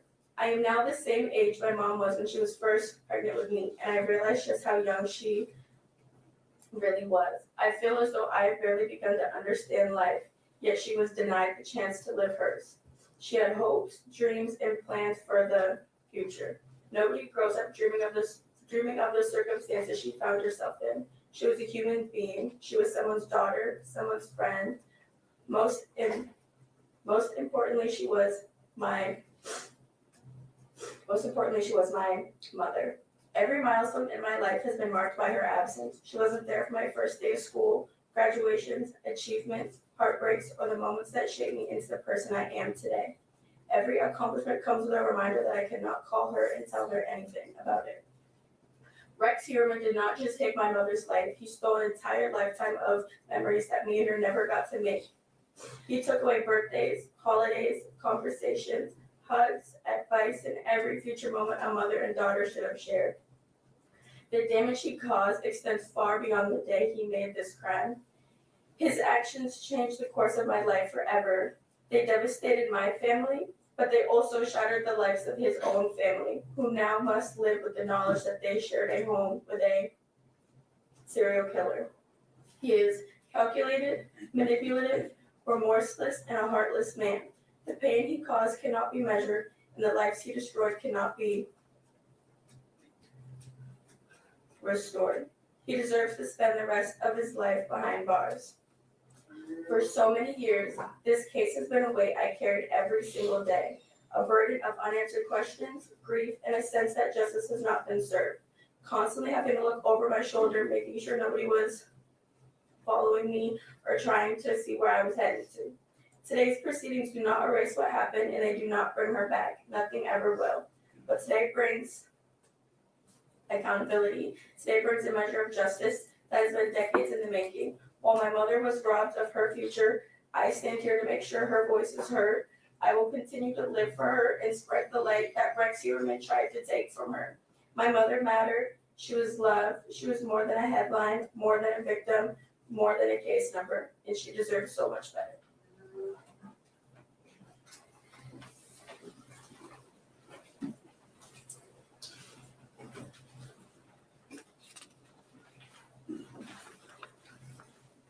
Your Honor, moving on to the victim, Amber Lynn Costello. First, Amber's friend, Mr. Bjorn Brodsky, wished to deliver an impact statement that was delivered to Mr. Brown to the court earlier this week. And secondly, I'm going to read the statement of the sister of Amber Lynn Costello, Kim Overstreet, for the court. Thank you, Honorable Judge Timothy P. Vasey, and this honorable court for allowing me, Kim, sister of Amber Lynn Costello, this opportunity. I offer much sincere gratitude to the dedicated task force of this case for never giving up the fight on the war for justice for my sister, Amber Costello, and other treasured women who lost their lives at the hands of a deviant man named Rex Heuermann. Humbly, through the strength of Jesus Christ, on behalf of my beloved sister, Amber Costello, I do not give a victim impact statement, but a testimony of how Amber Costello's life and death was victorious, bringing glory to God, because a raging, murdering sex addict now faces justice in this court.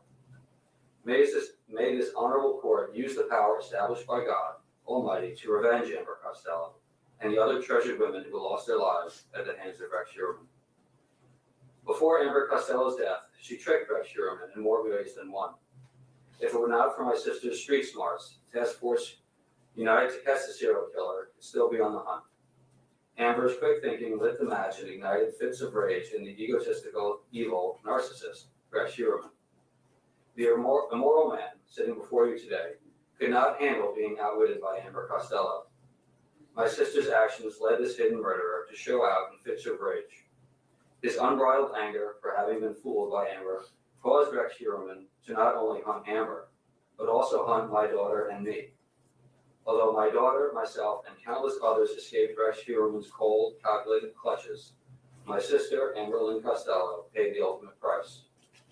However, her sacrifice and soul brings victory to this courtroom because she has strength in Jesus Christ.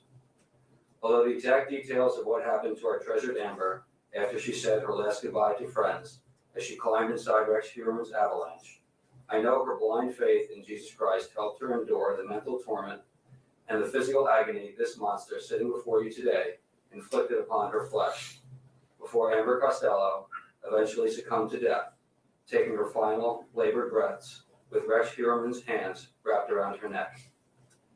Although my sister was a sinner, she was forgiven, and Amber was justified through Jesus that allowed Amber's spirit to continue to wage war against Rex Heuermann. Since 2011, the task force on this case was directed to the right path to catch this cold-blooded evil man because of my sister's actions. Amber Costello's spirit fights from the marsh grave where Rex Heuermann threw her body. May the judgment passed down on Rex Heuermann count each life lost at his hands as priceless. May this honorable court rectify the fact that the wife of Rex Heuermann has benefited over $1 million because of a relationship to these tragic murders. May the victims, their families, and our society see that God Almighty ordained power and the punishment handed down for Amber Costello's killer, Rex Heuermann. Your Honor, before Mr. Lee gives the final statement on behalf of Sandra Castillo's family, I do wish the court to know that the two sons of Ms. Karen Vergata, Paul and Eric Doherty, are here in present court today in support of themselves, of course, and all the other victims' families that are here. Thank you. Certainly.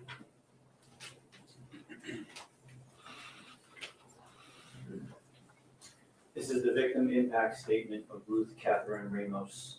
To the Honorable Judge Timothy P. Mazie. My name is Ruth Ramos, and I am the sister of Sandra Castillo. We thank Your Honor for allowing us, alongside the other grieving families, to address the court today regarding the profound impact the loss of mothers, daughters, and sisters has had on our lives.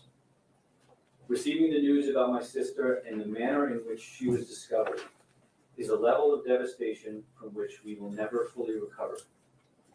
Today is a deeply meaningful and long-awaited day, not only for Sandra's family, but for the other victims' families. Amber, Valerie, Karen, Jessica, Maureen, Melissa, and Megan. It was always my hope that the person responsible for destroying our family and the families of so many would someday be held fully accountable, and that day is here. While justice cannot bring Amber, Valerie, Karen, Jessica, Maureen, Melissa, Megan, and Sandra back, it ensures they are no longer forgotten and brings our families peace, knowing that the person responsible for our irreversible pain can never harm anyone else. We had feared this day would never happen. However, the Suffolk County District Attorney's Office proved us wrong. This day would never have been possible without the tireless dedication of the task force with the District Attorney's Office. And I would like to specifically comment on District Attorney Raymond Tierney for his relentless pursuit of justice and leadership. The persistence and diligence shown by this team are truly commendable. We thought this was a lost case, but they proved otherwise. We are incredibly grateful to everyone who worked on this investigation, paid meticulous attention to detail, and demonstrated such deep care for the families experiencing such a horrible tragedy and loss. We cannot say enough thanks to all the participants. Sandra was a beautiful, intelligent young woman with endless potential. Her life changed completely when she had her son, Zach. He was the center of her world, and Sandra cherished every moment of being a mother. While our lives were permanently altered that day, the greatest loss was one experienced by Zach. Losing his mother at such a young age is an unimaginable hardship that has robbed him of her guidance and her love, and one that no child should ever have to endure. Zach grew up never knowing her, and the loss has had an irreversible impact on his life and has caused significant emotional distress throughout his life. As this long journey to find justice for Sandra, Amber, Valerie, Karen, Jessica, Maureen, Melissa, and Megan comes to a close, my heart is with all the families, and it is my deepest hope that their loved ones will find peace and will honor their lives by living their best lives. And may the children left behind carry on a beautiful legacy of their mothers. Respectfully submitted, Ruth Ramos. Your Honor, that concludes the victim impact portion of the proceedings. At this time, with the court's permission, I will turn it over to the district attorney. Mr. Tierney.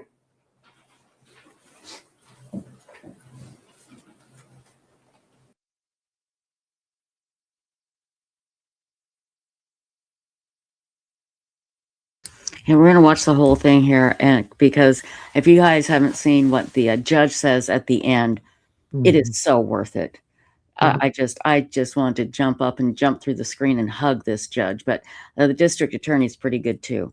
Again, just sit back, let's watch. This is a very historic day. A lot of people didn't think this day would come, and and I think, Stacy, they're going to keep working to connect him to more victims. I think he's got a lot more victims out there. I agree. So we'll see here what happens. I don't know how long he'll survive in prison. He's got a target on his back. I don't care. I think a lot of people don't care. I'm sure he will be in some sort of protective custody. But he's just he's not a nice guy. He's a jerk. Everybody that I've ever read that had anything to do with him said he's just a big ass. So wonder how well that's gonna work for him in prison. Rexy, little Rexy. Okay, here's the DA. We're gonna continue on. Here we go. Thank you, Your Honor. I knew the victim impact portion of the sentencing would be impactful, but that was spectacularly impactful. And I want to thank the victims not only for their words in the courtroom, but I also want to thank them for their support of us, the District Attorney's Office, the task force in this case, and their loved ones, right from the very beginning. They're truly extraordinary people, and I want to thank the court as well, Your Honor, for the many courtesies that you extend both to myself and Mr. Brown and his team. So thank you very much for that, Your Honor, and thank you to your staff and the court officers as well. With regard to the sentence, Your Honor, the people respectfully request that the court impose the bargain for sentence of this case, which is 3 consecutive life sentences without the possibility of parole on the 3 murder and the first degree convictions pertaining to counts 1 through 3 of the indictment regarding Melissa Barthelemy, Megan Waterman, and Amber Costello, followed by 4 consecutive sentences of 25 years, of between 25 years and life imprisonment to run consecutive to each other and consecutive to counts 1 and 3 pertaining to the murder and the second degree convictions regarding in count 7, Maureen Brainerd Barnes, in count 8, Jessica Taylor, in count 9, Valerie Mack, and in count 10, Sandra Castilla. I should note, Your Honor, that although the defendant didn't plead guilty, he did take responsibility for the murder of Karen Vergata. Your Honor, this request is made and based on, of course, the bargain for disposition in this case, the facts and circumstances of this case, the effect that this defendant's crimes have had on the victims and their families, which we just heard about, and the defendant's character and background. All of those considerations, Your Honor, demand the maximum sentence allowed by law. First and foremost, I want to talk about this defendant's crime and the effect that it's had on the victim's family. Obviously, that's self-evident, Your Honor. 8 young women were needlessly and brutally murdered at the hands of this defendant. And thanks to the victims' families, the court has learned a little bit about their ordeal, the ordeal that each of these families have gone through as a result of this defendant's actions. It couldn't have been easy for those people and those family members to stand up in court. This isn't what they do, Your Honor, but they did it anyway because they love their family members. They got up, they told their stories, and I want to thank them for that because they said it in a way that only they could, and they said it way better than I could, and that I will. So I'm not going to belabor the point. I'm going to let their words speak for themselves. But suffice to say, Your Honor, that the effect that this case has had on them is overwhelming. Not only on the victims who lost their lives, but also on the victims' mothers, siblings, children, friends, significant others, aunts, cousins, and again, we heard a little bit about that. That pain, Your Honor, is ever present, it's intergenerational, and it's never going to end for any of those family members. But we also saw, notwithstanding that, Your Honor, they were also able to rise above it and overcome it. And again, they are the inspiration to our team, and they are what this case should be about, their strength and their resilience.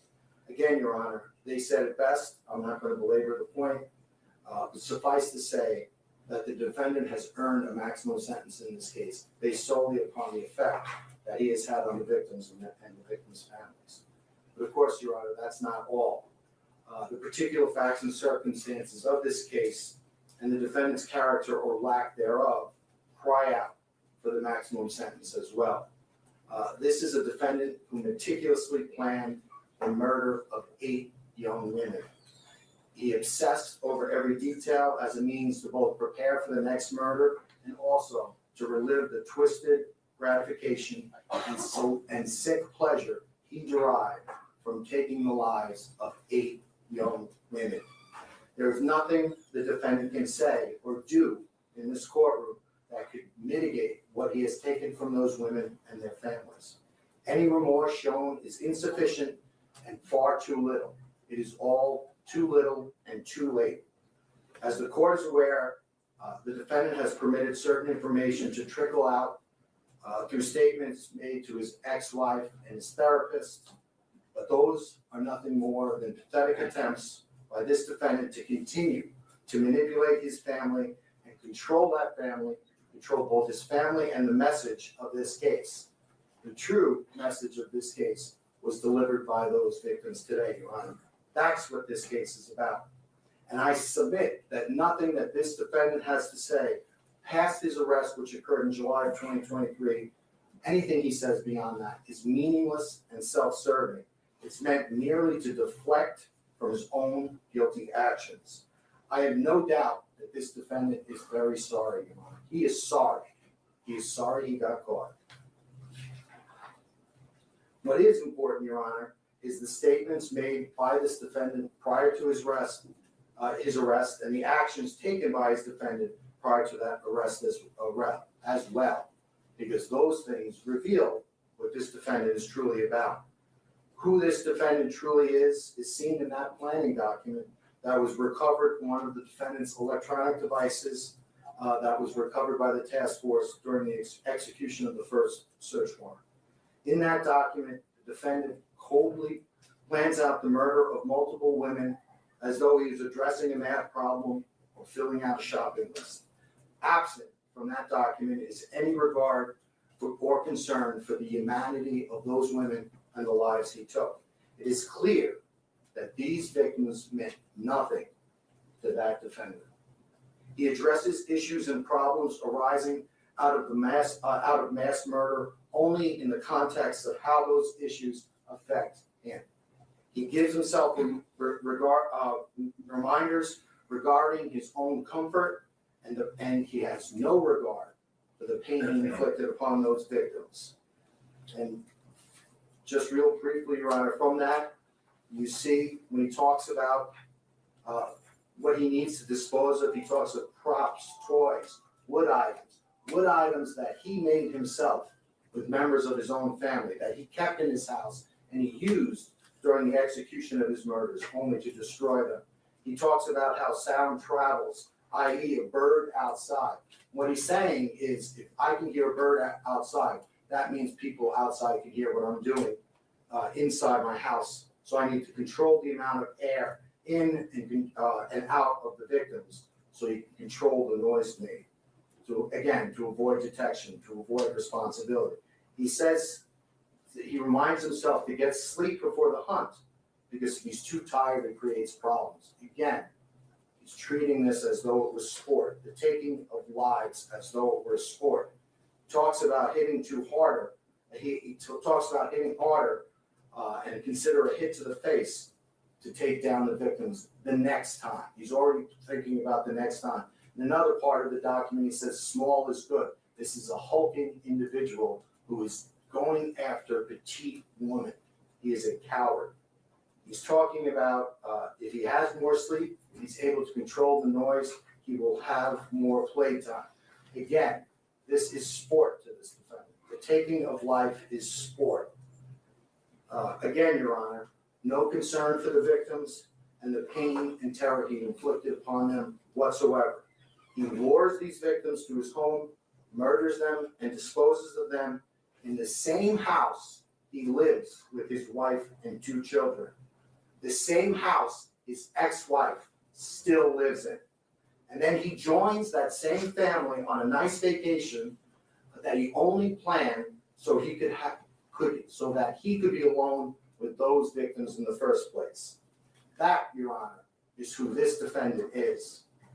This defendant is also someone who continually purchased burner phones and created fictitious email addresses to use with those phones. He thought those email addresses and burner phones could not be traced back to him. He was wrong, Your Honor. Throughout the investigation, we saw that this defendant continued to use those burner phones up until the time he was arrested. In fact, on the day of his arrest, we recovered 2 such burner phones from his possession. We were able to trace those burner phones as far back as 2007. So at least as far back as between 2007 and 2023, he was using these burner phones. And what did he use those burner phones for? To patronize sex workers and commit murder. He had separate phones in which he contacted hundreds of sex workers. Once someone was marked for death, the defendant also had 4 separate burner phones he used exclusively to lure and kill the Gilgo 4, Maureen Brainerd Barnes, Melissa Bartholomew, Amber Costello, and Megan Waterman. We were able to trace the defendant's patronization of sex workers all the way back to 1993, from 1993 to the day of his arrest. That, Your Honor, is who this defendant is. What else did the defendant use the burner phones for? Fictitious email accounts used to make Google searches and access websites. The defendant thought these accounts couldn't be traced. The defendant was wrong. The defendant searched thousands of sex worker sites He visited countless pornographic websites featuring the torture and dismemberment of women. He excessively searched websites featuring the status of the Gilgo Beach investigation, hoping to gain insight into our investigation. He searched for photos of the victims and their family members. He tried to learn where the family members were living. He thought these actions couldn't be traced. They could be. He thought he was being smart. He wasn't being smart at all. That, Your Honor, is who this defendant is. The defendant would like us to believe that these murders just happened. They didn't, Your Honor. These murders were meticulously planned out by a psychopath who thought nothing of the victims and the consequences of his actions. But almost just as bad, Your Honor, he also never thought about the effect and consequences that his actions would have on those he claims to care about most of all, his wife and 2 children. Moreover, rather than express remorse or contrition for his heinous actions, he has sought to enrich himself for this conduct through his own family, who he continues to manipulate and control behind bars.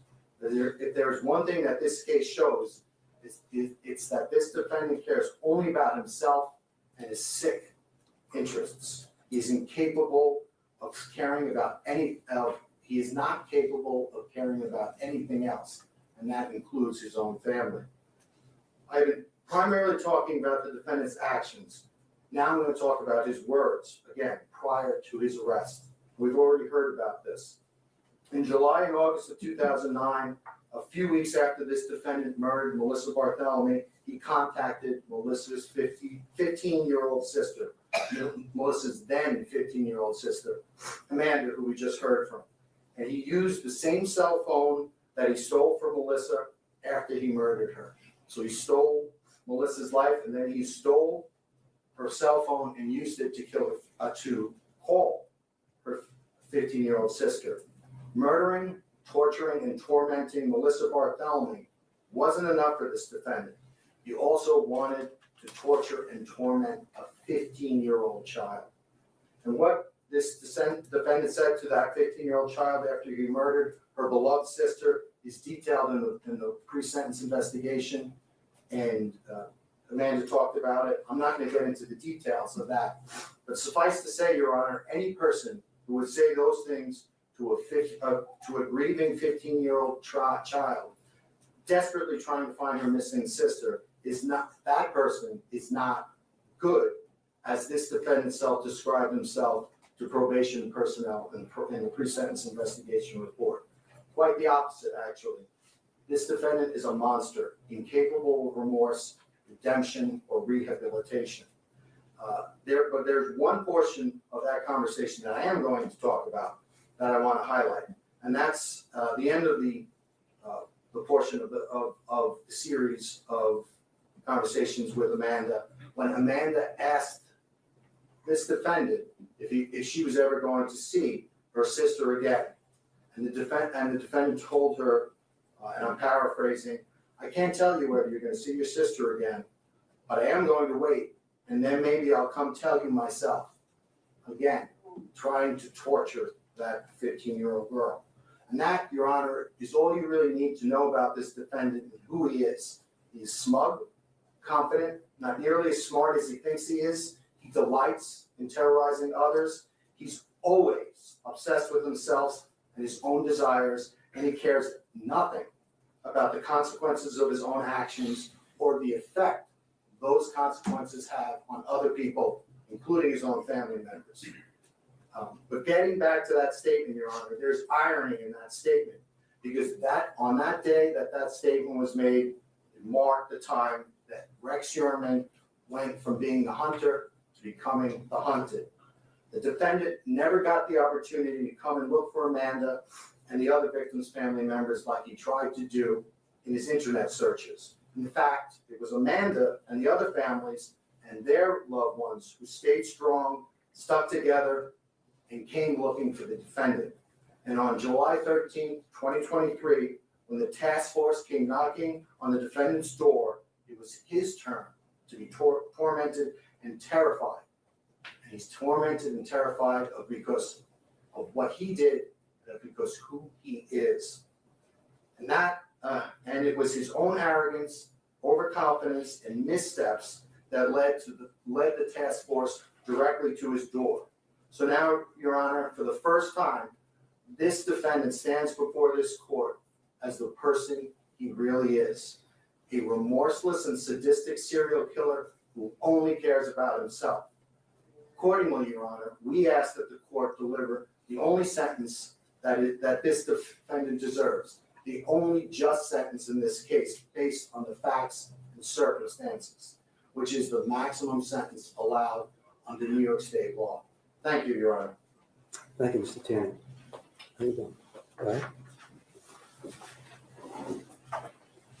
Mr. Brown, you wish to be heard? Thank you. Yes, thank you, Your Honor. Thank you, Mr. Kennedy. I just want to, can I briefly address the family? Of course. Thank you. Folks, I've never spoken to you over the last 3 years. I am sorry for your loss. As Mr. Tierney indicated, you folks are the reason why this case has come to this point. Your dedication, devotion, and insistence on making sure that this investigation came to this point is why we're here today. I've never met your sister, your daughter, your mother, your cousin, your friend. I've been researching and studying this case day in, day out for the last 3 years. So even though I've never met them, I honestly feel like I know them. And I've obviously listened to what you had to say today. They were beautiful young ladies. Their memories will last forever. And I do sincerely apologize for loss. In regards to the court judge, I just want to indicate we appreciate the defense team, your experience and knowledge in leading this case and handling this case. This obviously was a very difficult case for both sides. We appreciate that. In regards to the district attorney, I just want to point out, Judge, from the beginning of this case, they have exhibited true professionalism, and they've exhibited what attorneys should be. I will say the same about my defense team. I have nothing further. Thank you. Mr. Heuermann, is there anything you wish to say before I pronounce sentence? Yes. There are no. Stand up.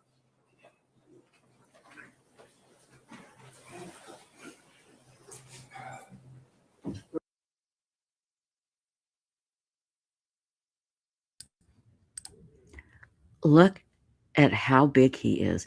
Those are big guys, okay? And he just towers over them.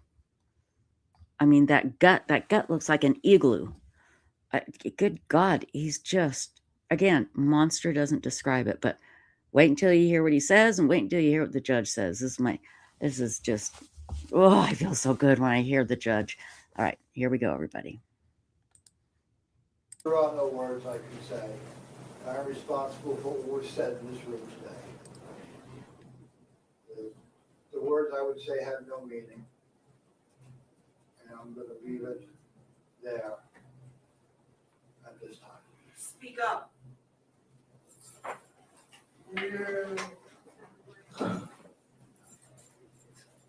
Mr. Heuermann, as Mr. Tierney said, I know that you're sorry that you got caught. I assume that you're sorry for what you've done to your wife and children. Are you a little bit sorry for what you did to these poor innocent women? 8 women that you strangled to death, at least 8 that we know of. Are you at least a little bit sorry for that? Yes? Yes, I am. You know what? You've been described as a very big man, but you're a disgusting and despicable small man, if you're a man at all. And you're a coward.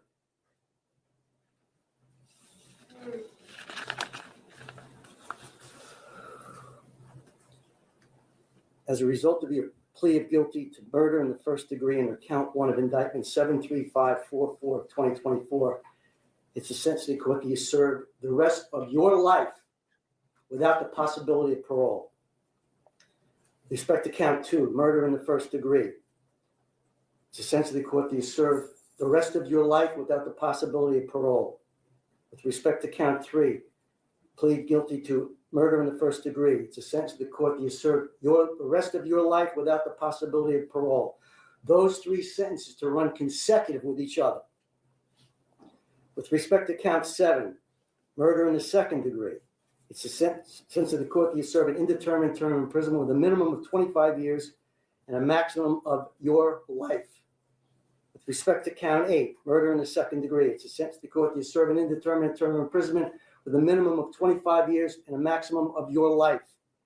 With respect to count 9, murder in the second degree, it's a sentence of the court that you serve an indeterminate term of imprisonment with a minimum of 25 years and a maximum of your life. And finally, with respect to count 10, murder in the second degree, it's the sentence of the court that you serve an indeterminate term of imprisonment with a minimum of 25 years and a maximum of your life. All of those sentences to run consecutive with each other. Mr. Tierney, with respect to counts 4, 5, and 6, Move to dismiss, Your Honor, in satisfaction of that sentence. that application is granted. Other agencies to collect. Anything else, gentlemen? Nothing from the people. Your Mr. Honor. Brown? Nothing further. All right, get him out of here.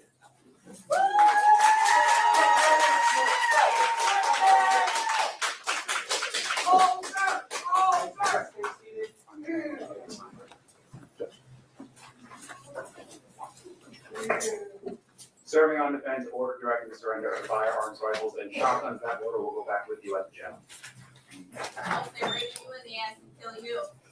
Yeah, you know what the face is gonna look like. At least we know where you are.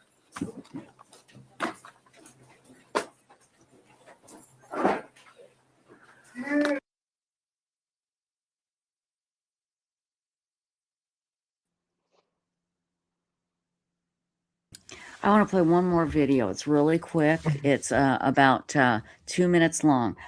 You know what? I feel for this defense attorney. I think he did the only thing he could do. And he gave a quick statement outside. I want to play that, and then we're going to come back and talk a little bit about everything that we just saw. Here we go.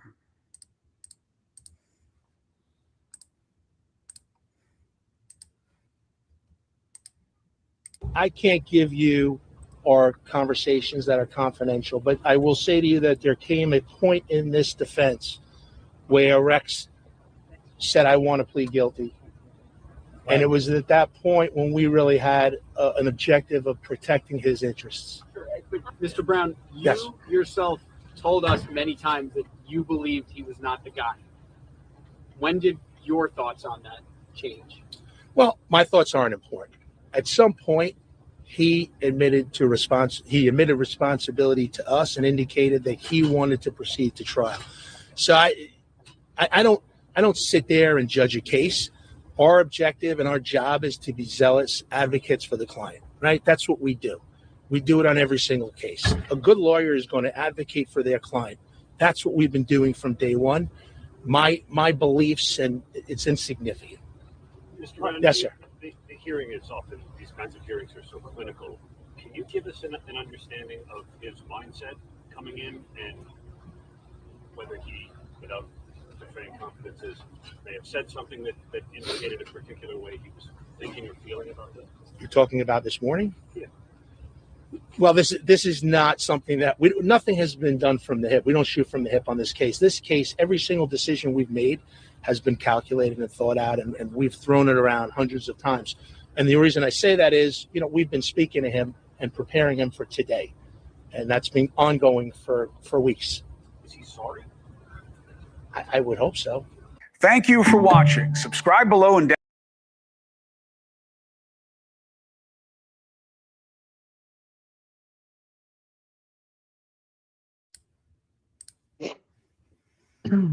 Hey there. I would hope so. Again, he was doing the best as he could do as a defense attorney, and that's what he could do. He certainly didn't try and make any excuses. Sometimes defense attorneys are so obnoxious. Let's face it, sometimes they really are. I thought this guy did a good job for what he had to do. But let's back up. What did you think about, I think it was the great aunt of one of the victims, who went into more detail about Rex Heuermann's wife and daughter? She said making millions. I have no idea if that's been confirmed. Supposedly they did get a lot of money to do this. This is a tough question. If they didn't have anything to do with it, and there is a production company that wants to tell the story of this serial killer. Should they be punished? I'm asking the question. I'm not offering an opinion. I'd have to know more before I could decide. Right. Stacy, I want you to say the opinion so people will get mad at you and not me. So, like I said earlier, I don't know what to think about it because from what we know now, they're victims too, albeit in a different way. Right, exactly. So, I don't know. I really don't know on that one. Well, maybe there's a compromise here, because here's the thing: these production companies and streaming services. The production companies not so much, but the streaming services, they're billion-dollar companies. Yeah. Okay, they can afford some more money, for God's sakes. So maybe there's a compromise that if you pay the family of a killer, that the production company, not the production company, excuse me, the streaming service or the TV station, the media company, let me put it that way, the media company has to provide compensation to the victims as well. Maybe there's a happy medium there. Because again, people watch these stories. We watch it. We do. Let's admit it. We do. And the stories have a right to be told. And again, if they have not been charged, if they have not even been implicated in any way, shape, or form, then the family is innocent as well. But I loved what she said. Why should the family of this killer become millionaires? That just is wrong. That's wrong. When you look at it like that, when you just wipe away everything else, why does the family of the killer get to become millionaires and the people that he destroyed get nothing? So then begs the question there. There are absolutely family members that come on the news and shows and stuff over the years because they're trying to get attention and help for their family's cases. Right. Well, why doesn't this network go pay them money to come on? But no, they go after the killer's wife. So it's like a morality thing there with the networks are going for the most sensationalized thing. Yeah, the killer's family, not the victim's family. So the network has a responsibility there. The network or the media company behind the network. Yeah. But you're right. But here's the thing. Let's look at the reality. You're 100% right. Reality is, we know the victim's family will want to get help and get more attention for their case. So they're eager to come on. Yeah. And maybe their story isn't as titillating, as shocking as the killer's story. It's all about ratings, folks. They got to go with the ratings. Exactly. And the ratings go based on what the society will want to hear. So society is wanting to hear from the killer's wife more than the other. Than the victims. The society wants to hear. They will get higher ratings by finding out about the killer than they will about the victims. That's just the reality. And you know what? It's awful. Yeah. It is awful, but it is what it is. Again, these media companies, they are so damn wealthy. There is no reason why they can't make the victims wealthy too. If they're going to I guess that's so sorry. I just say real quick, each of us reflect on that ourselves and see which side we participate in. Do we do that? What do you mean? Go for maybe the killer's family as opposed to the victim's family. What do we want? And here's okay. Yeah. Let's just take YouTubers like us. Okay. We don't have big media companies backing us or anything. I have Scrappy Joe and Oth from Text Bug Nugget the First, Othy backing me. That's my backup. Right here. There it is. Here's my backup. Okay. If I had a chance to talk to Rex Heuermann's wife, would I do it? Absolutely. Would I pay her? No. But I would want to talk to her. I want to find out what the hell. Of course I would. And again, our situation is different, Stacy, in that we're not doing this for money or for clicks or for views. We're doing it because we love it. We're not making, you and I don't make money off of this. Okay. I'm a volunteer. Hey. We're Yeah. volunteer. We're volunteer. I'm a Our volunteer. money, the money that if any money is made on this live stream, it goes to DNA Yeah. Solves. Yeah. And again, just to remind everybody, the money, if you do a super chat, super sticker, or whatever, the money paid for by YouTube for the views of this, not very much, but it goes to DNA Solves, and it goes into their account, and then they distribute it to the cases that those DNA tests that need to be done that are really expensive. It goes to help pay for those tests. Okay. So you and I have a very different type of YouTube situation Yeah. than most others. Again, what if I told you, Stacy, we can talk to Rex Heuermann's wife? What would you say? So just kind of like with Hinkley, for me, a chance to learn, because at first I'm like, no, I don't want to talk to her, but no, wait, what did she see? What did she what things did he do that maybe now in hindsight we can look at and say, wait, that was, a red flag, that was a sign. There you go. Somebody else could look out for that. Mm-hmm. If somebody is having issues with their loved one, but like, let's be real, most of the time these serial killers, I mean, they're good. People don't know they're a serial killer. Right. Not their family. Anyways, they don't usually show that face to their family. Exactly. Exactly. So, and that's how they get away with it. Right. They can chameleon, like a chameleon. But yeah, in an aspect of, because I don't know how much I would believe from her, but if she could give insight into his personality, his mentality, things like that, yes. And exactly. And I again, I have to look into it very deeply before I would say yes. And Phyllis Yeah. Jarrett says, should Daybell, Shrillick, Kohlberger families become rich? No. Well, no, I don't think so. But again, if they're going to get paid by a media company, then they can, I mean, it's a free country. Media companies can pay them to talk to them about the killers and their family. But again, that's true. Yeah. But these media platforms are multi-billion-dollar platforms. They can afford to give the victims' families money too. Maybe it needs to be whatever they give the killer's family, they have to give to the victim's family. You know? And again, that's don't even get me started. Don't even get me started on these multi-billion-dollar companies. But back to is it Asa? Is that how you pronounce her name? Asa. Back to Asa. Stephanie Ferraro, and a lot of people say this. Asa is mentally ill. I don't know, but again, if I felt she wasn't going to tell me the truth, I wouldn't interview her. Not in any way, shape, or form. If I felt she was going to like Letitia Stout. Okay, y'all remember her? Yeah, I know. Yeah, that would be pointless. Yeah, it would be pointless because she would just lie and babble and be an idiot, and it would be a waste of time. The only way I'd interview her if I would say, "Hey, you guys want to see somebody who lies and who's just an idiot? Let's talk to Letitia." But I just wouldn't do it. And who's an idiot? Let's talk. It's the way you slip that in there.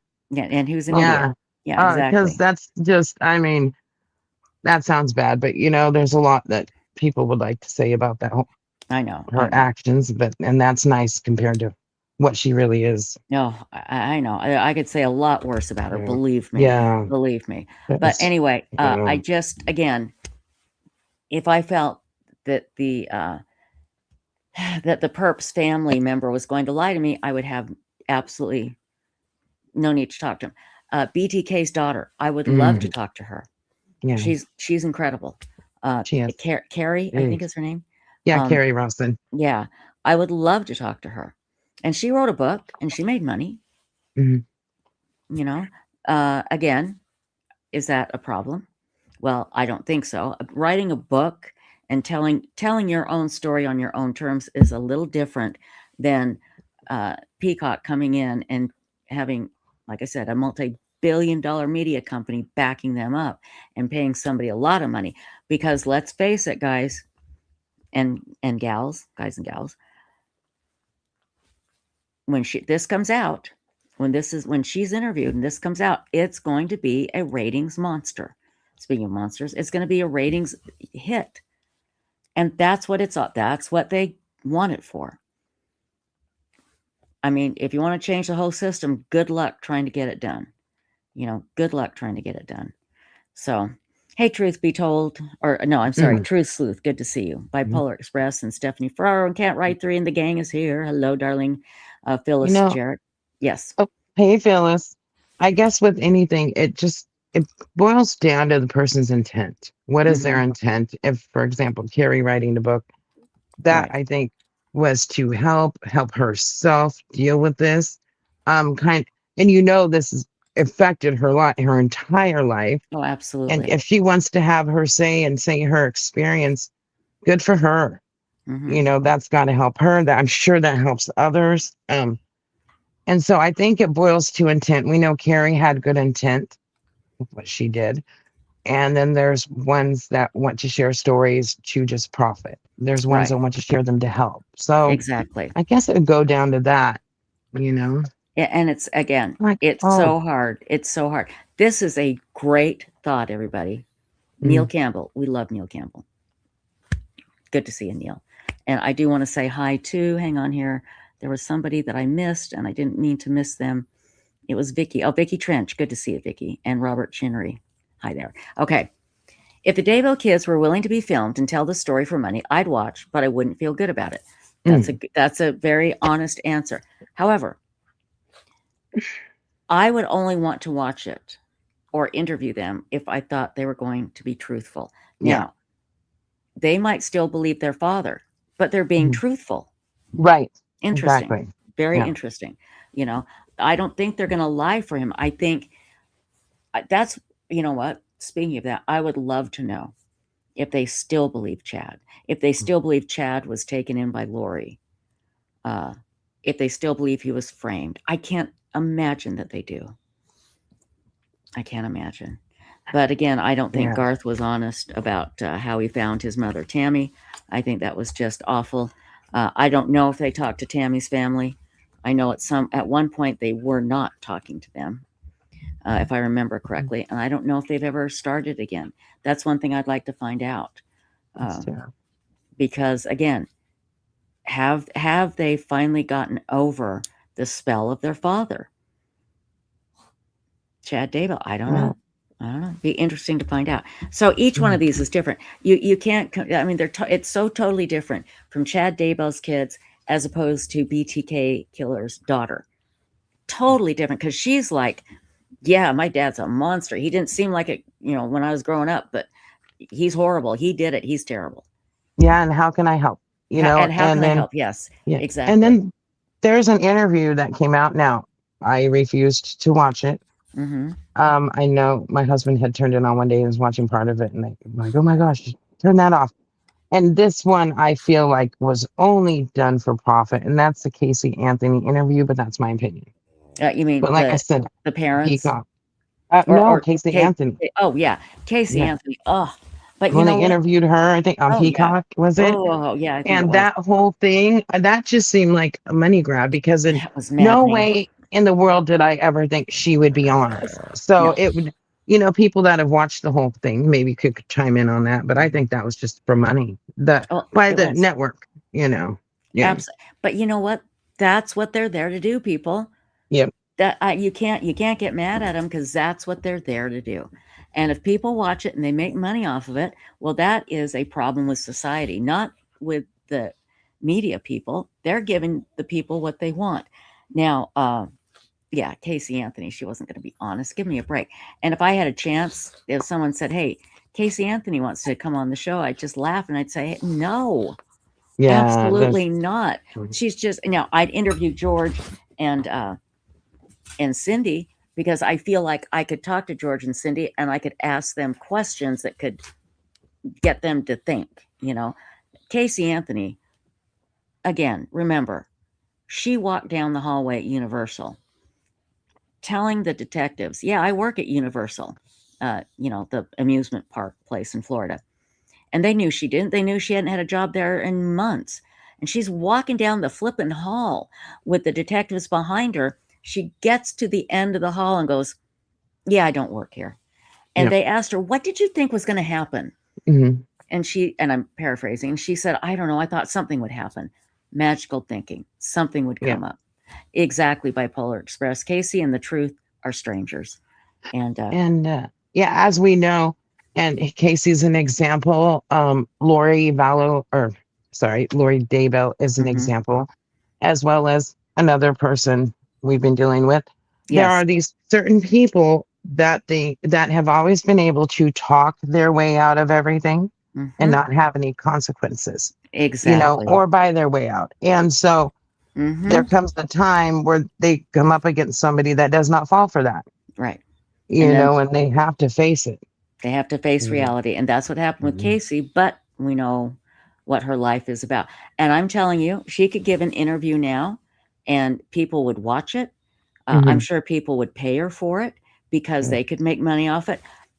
Don't get mad at, I mean, yeah, Casey Anthony's disgusting. You should be mad at her, but don't get mad at her for that because that's just what people want.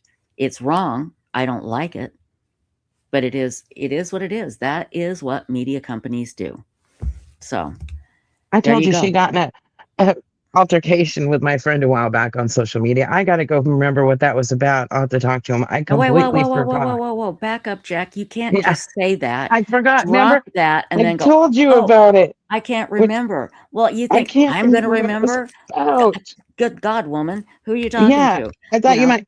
I can't remember. I'm gonna ask him, and then I can share about it. But yeah, it was done on Substack. I forgot what he Mhm. posted, and she just like went all in, and he's like, "Who are you talking to?" Oh It my was gosh, just, you've got to it tell was us about that. crazy. I'll get that information from him. Yeah. But yeah, he posted something, and then she went after him because I think he mentioned her name, I think, and so she went all in. Well, Like again, it was crazy. she loves the attention. And hey, a lot of people could probably get her attention. You could get into a back and forth with her, and you can throw the truth at her face, hardcore black and white Yeah. truth. It won't affect her. She'll Yeah, she'll still smile about like it. that's Yeah. yeah. Yeah. And she'll still get guys. She'll still get men that want to help her. From what I understand, I cannot confirm this 100%, but I was told that when she was in jail, she was constantly getting letters and men wanting to meet her. I hear that Jodi Arias, same thing. Lots of men that write her and send her money. And again, this is the society we live in.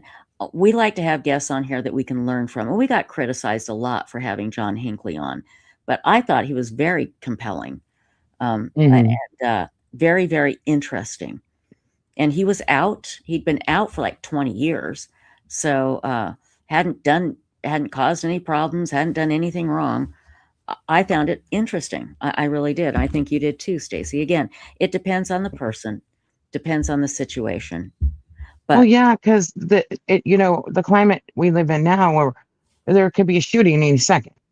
exactly. And to have somebody that it's not a mass shooting. He ended up hitting more than Reagan, but Mhm. that wasn't the intent. He was intended to be an assassin. Thank Right. goodness it didn't work out there. But so to learn from somebody that did that, because like I said, we have those shooters so much now. Mhm. What do we do about it? How can we learn? Hinckley is a live one. He's a He didn't kill he's himself, one. that he Yeah. wasn't murdered or killed by them during the shooting. Mhm. Was an opportunity to ask some questions about Exactly. why in the hell would you go do this? Yeah, and Jesse Rodman, yeah, we've got a lot of Mhm. I still occasionally will get people just mad that I did that. Just mad. Yeah, because there's people that are in for different Mhm. reasons, and if we want to help, and that's, I know with you and I, that's our thing always is we want to help. There's different ways to help. Right, And we do exactly. that. And we help people with things they need. I've seen you pay We for try. things for people that they need. Families need help. I've reached out to get resources. And then another way we can help is to educate ourselves, educate others. When somebody and okay, Stacy, I don't like to brag. Now, why are you laughing? Why do you think I am going to say something ridiculous? I'm going to tell the truth. If somebody calls me and says, I need chocolate, I move Yeah. heaven and earth to get it for them. You have a problem. You really do. But, I do. you know, there's a lot Well, of good in it. And then but- there's the, But they need chocolate, Stacy. They need I know. candy. I know. And You're help so them. terrible at it. For I God's know. sakes, woman, you have to help these people. Haven't you ever been without chocolate? Nobody there to help you. Nobody there to step in. I and go, know. I understand. Oh, I know. If I need chocolate, I can call you. I love how I say something serious and just burst out laughing. Yeah. Thank you. That made me laugh. Okay. Let's see. Tomorrow, we don't know what we're going to do tomorrow because we don't know what's happening tomorrow. But it will be interesting. Now, I do want to tell you that we are taking some time off, and it is not going to be this coming up week, but the week after. Let me take a look at my calendar. I don't think we talked about this the other day. I don't think we've ever actually taken a full week off just for fun.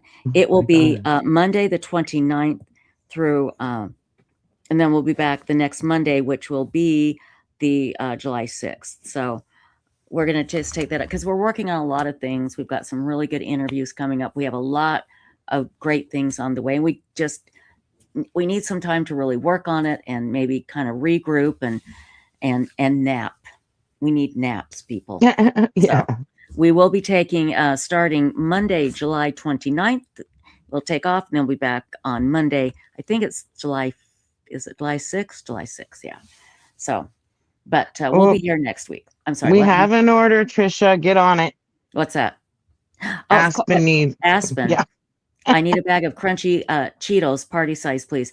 Aspen, I said chocolate. Crunchy size Cheetos. Totally No. Story. You gotta have that and chocolate, you know. Yeah. So I'll get you some chocolate and Cheetos. But you got it, honey. You got it. It's coming your way, babe. Coming your way. Okay, everybody. Hey, I want to thank our wonderful mods. They were fantastic tonight. An extra long live stream tonight. But again, I wanted to make sure that we watched the whole thing so we could get all the information out there and let all of the victims' families be heard tonight on Websleuths YouTube Live. So our mods are wonderful people. It was Moonlight View, Lin Jen too, also Detective's Daughter, and Love and Coco, and Alicia Gallegos. And who am I forgetting? I'm forgetting somebody. Oh, wait. Oh my gosh, who did I forget? Love and Coco, Moonlight View, Lin Jen. Four Sons Mom. I said Four Sons. Let me do it again. Let me start over. Four Sons Mom, Lin Jen 2, Detective's Daughter, Moonlight View, Love and Coco, Alicia Gallegos. There we go. See, I knew I could do it. And Stacy, thank you so much. Check out websleuths.com, the very best true crime discussion forum ever in the universe. And my darling true crime angels, we will be back tomorrow night, 10:30 Eastern. On Websleuths YouTube Live. Night, everybody. See you then. Bye-bye. Good to see you in chat. See Cheadle. Bye.